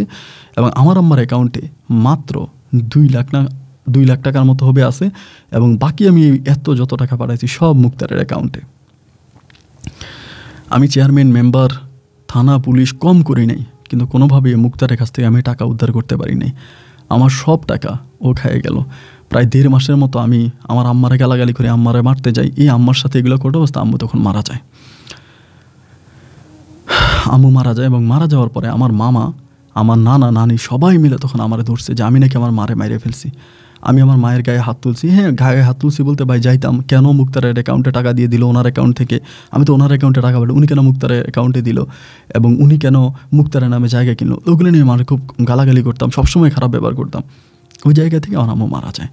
মারা যাওয়ার পরে আমার মামারা তখন আমার কেউ আর দেখতে পারে না, মামাও দেখতে পারে না, মামার বাড়িতেও যাইতে পারি না। নিজের যে জায়গা সম্পত্তি সবই এখন মুক্তারের নামে, নিজের পরিবারেও ফিরতে পারি না। একটা সময় ব্যর্থ হয়ে শূন্য পকেট আমি পুনরায় আবারও মালয়েশিয়াতে আসি। মালয়েশিয়াতে আসার পর আমার যে দোকানটা আমি ছিল ওই দোকানটা তো নাই, ওইখানে আরেক ইন্ডিয়ানি দোকান দিয়ে দিছে, অনেক বড় সুপার মার্কেট দিয়ে দিছে। আমি তখন ওই যে কোম্পানিতে আছে ওই কোম্পানিতে মাস শেষে 18,000 টাকা বাংলাদেশি টাকায় বেতনে চাকরি শুরু করি। আজকে প্রায় 7 বছরের কাছাকাছি হয়ে গেছে মালয়েশিয়ার মাটিতে পড়ে আছি। এই কাজ করি, বেতন পাই, নিজে খাই, দেওয়ার মতো তো কেউ নেই। এমন করে চলেছে 18,000 টাকা বেতনের চাকরি করি, 3 দিন কাজ করে 1 দিন শুয়ে থাকি। হঠাৎ করে আল্লাহর কি হুকুম, আপনার এই গল্পগুলো একদিন আমার চোখের সামনে পড়লো। গল্পগুলো শোনার পরে মনে হলো যে আমার দুঃখের কথা বলার একটা জায়গা আমি পাইছি। আমার মতো দুঃখী মানুষ অনেক আছে, তাই থেকে প্রতিটা রাতে দুঃখী মানুষের গল্প শুনে ঘুমাই, ভালো লাগে। এবং আজকে অনেক দিন ধরে নিজের কথাগুলো আপনাকে জানালাম, জানি না আপনি আমার কথাগুলো বলবেন কি না। আপন ভাই, আমার মুক্তার আমার বাপ ছিল, এখন আমার সুলতানার ঘরে তো প্রথম একটা সন্তান হলোই, পরে আরও 2টা ছেলে সন্তান হইল। তারা এখন অনেক সুখে আছে, শান্তিতে আছে। কিন্তু প্রবাসের মাটিতে আমি এখনও দিনকে রাত আর রাতকে দিন বানিয়ে খুব কষ্টে চলাফেরা করতেছি। তো জানি না কতদিন বাঁচবো।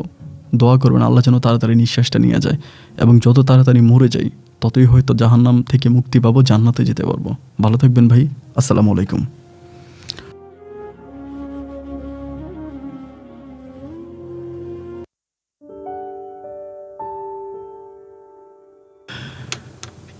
সম্মানিত বন্ধুগণ, সবাইকে অনেক বেশি ধন্যবাদ এতক্ষণ পর্যন্ত নোয়াখালীর ভাই নোমানের জীবনের বাস্তব গল্পটা শুরু থেকে শেষ পর্যন্ত আমার মুখ থেকে শোনার জন্য। গল্পটা সত্যিই হৃদয় কাঁপানো একটা গল্প ছিল এবং গল্পের একটা জায়গা আমার কাছে অবাক লাগছে যে 3 লক্ষ টাকা যে মায়া পরীর সাথে সম্পর্ক ছিল, চাওয়া মাত্র ওই পরী তাকে 3 লাখ টাকা দিয়ে দিছে।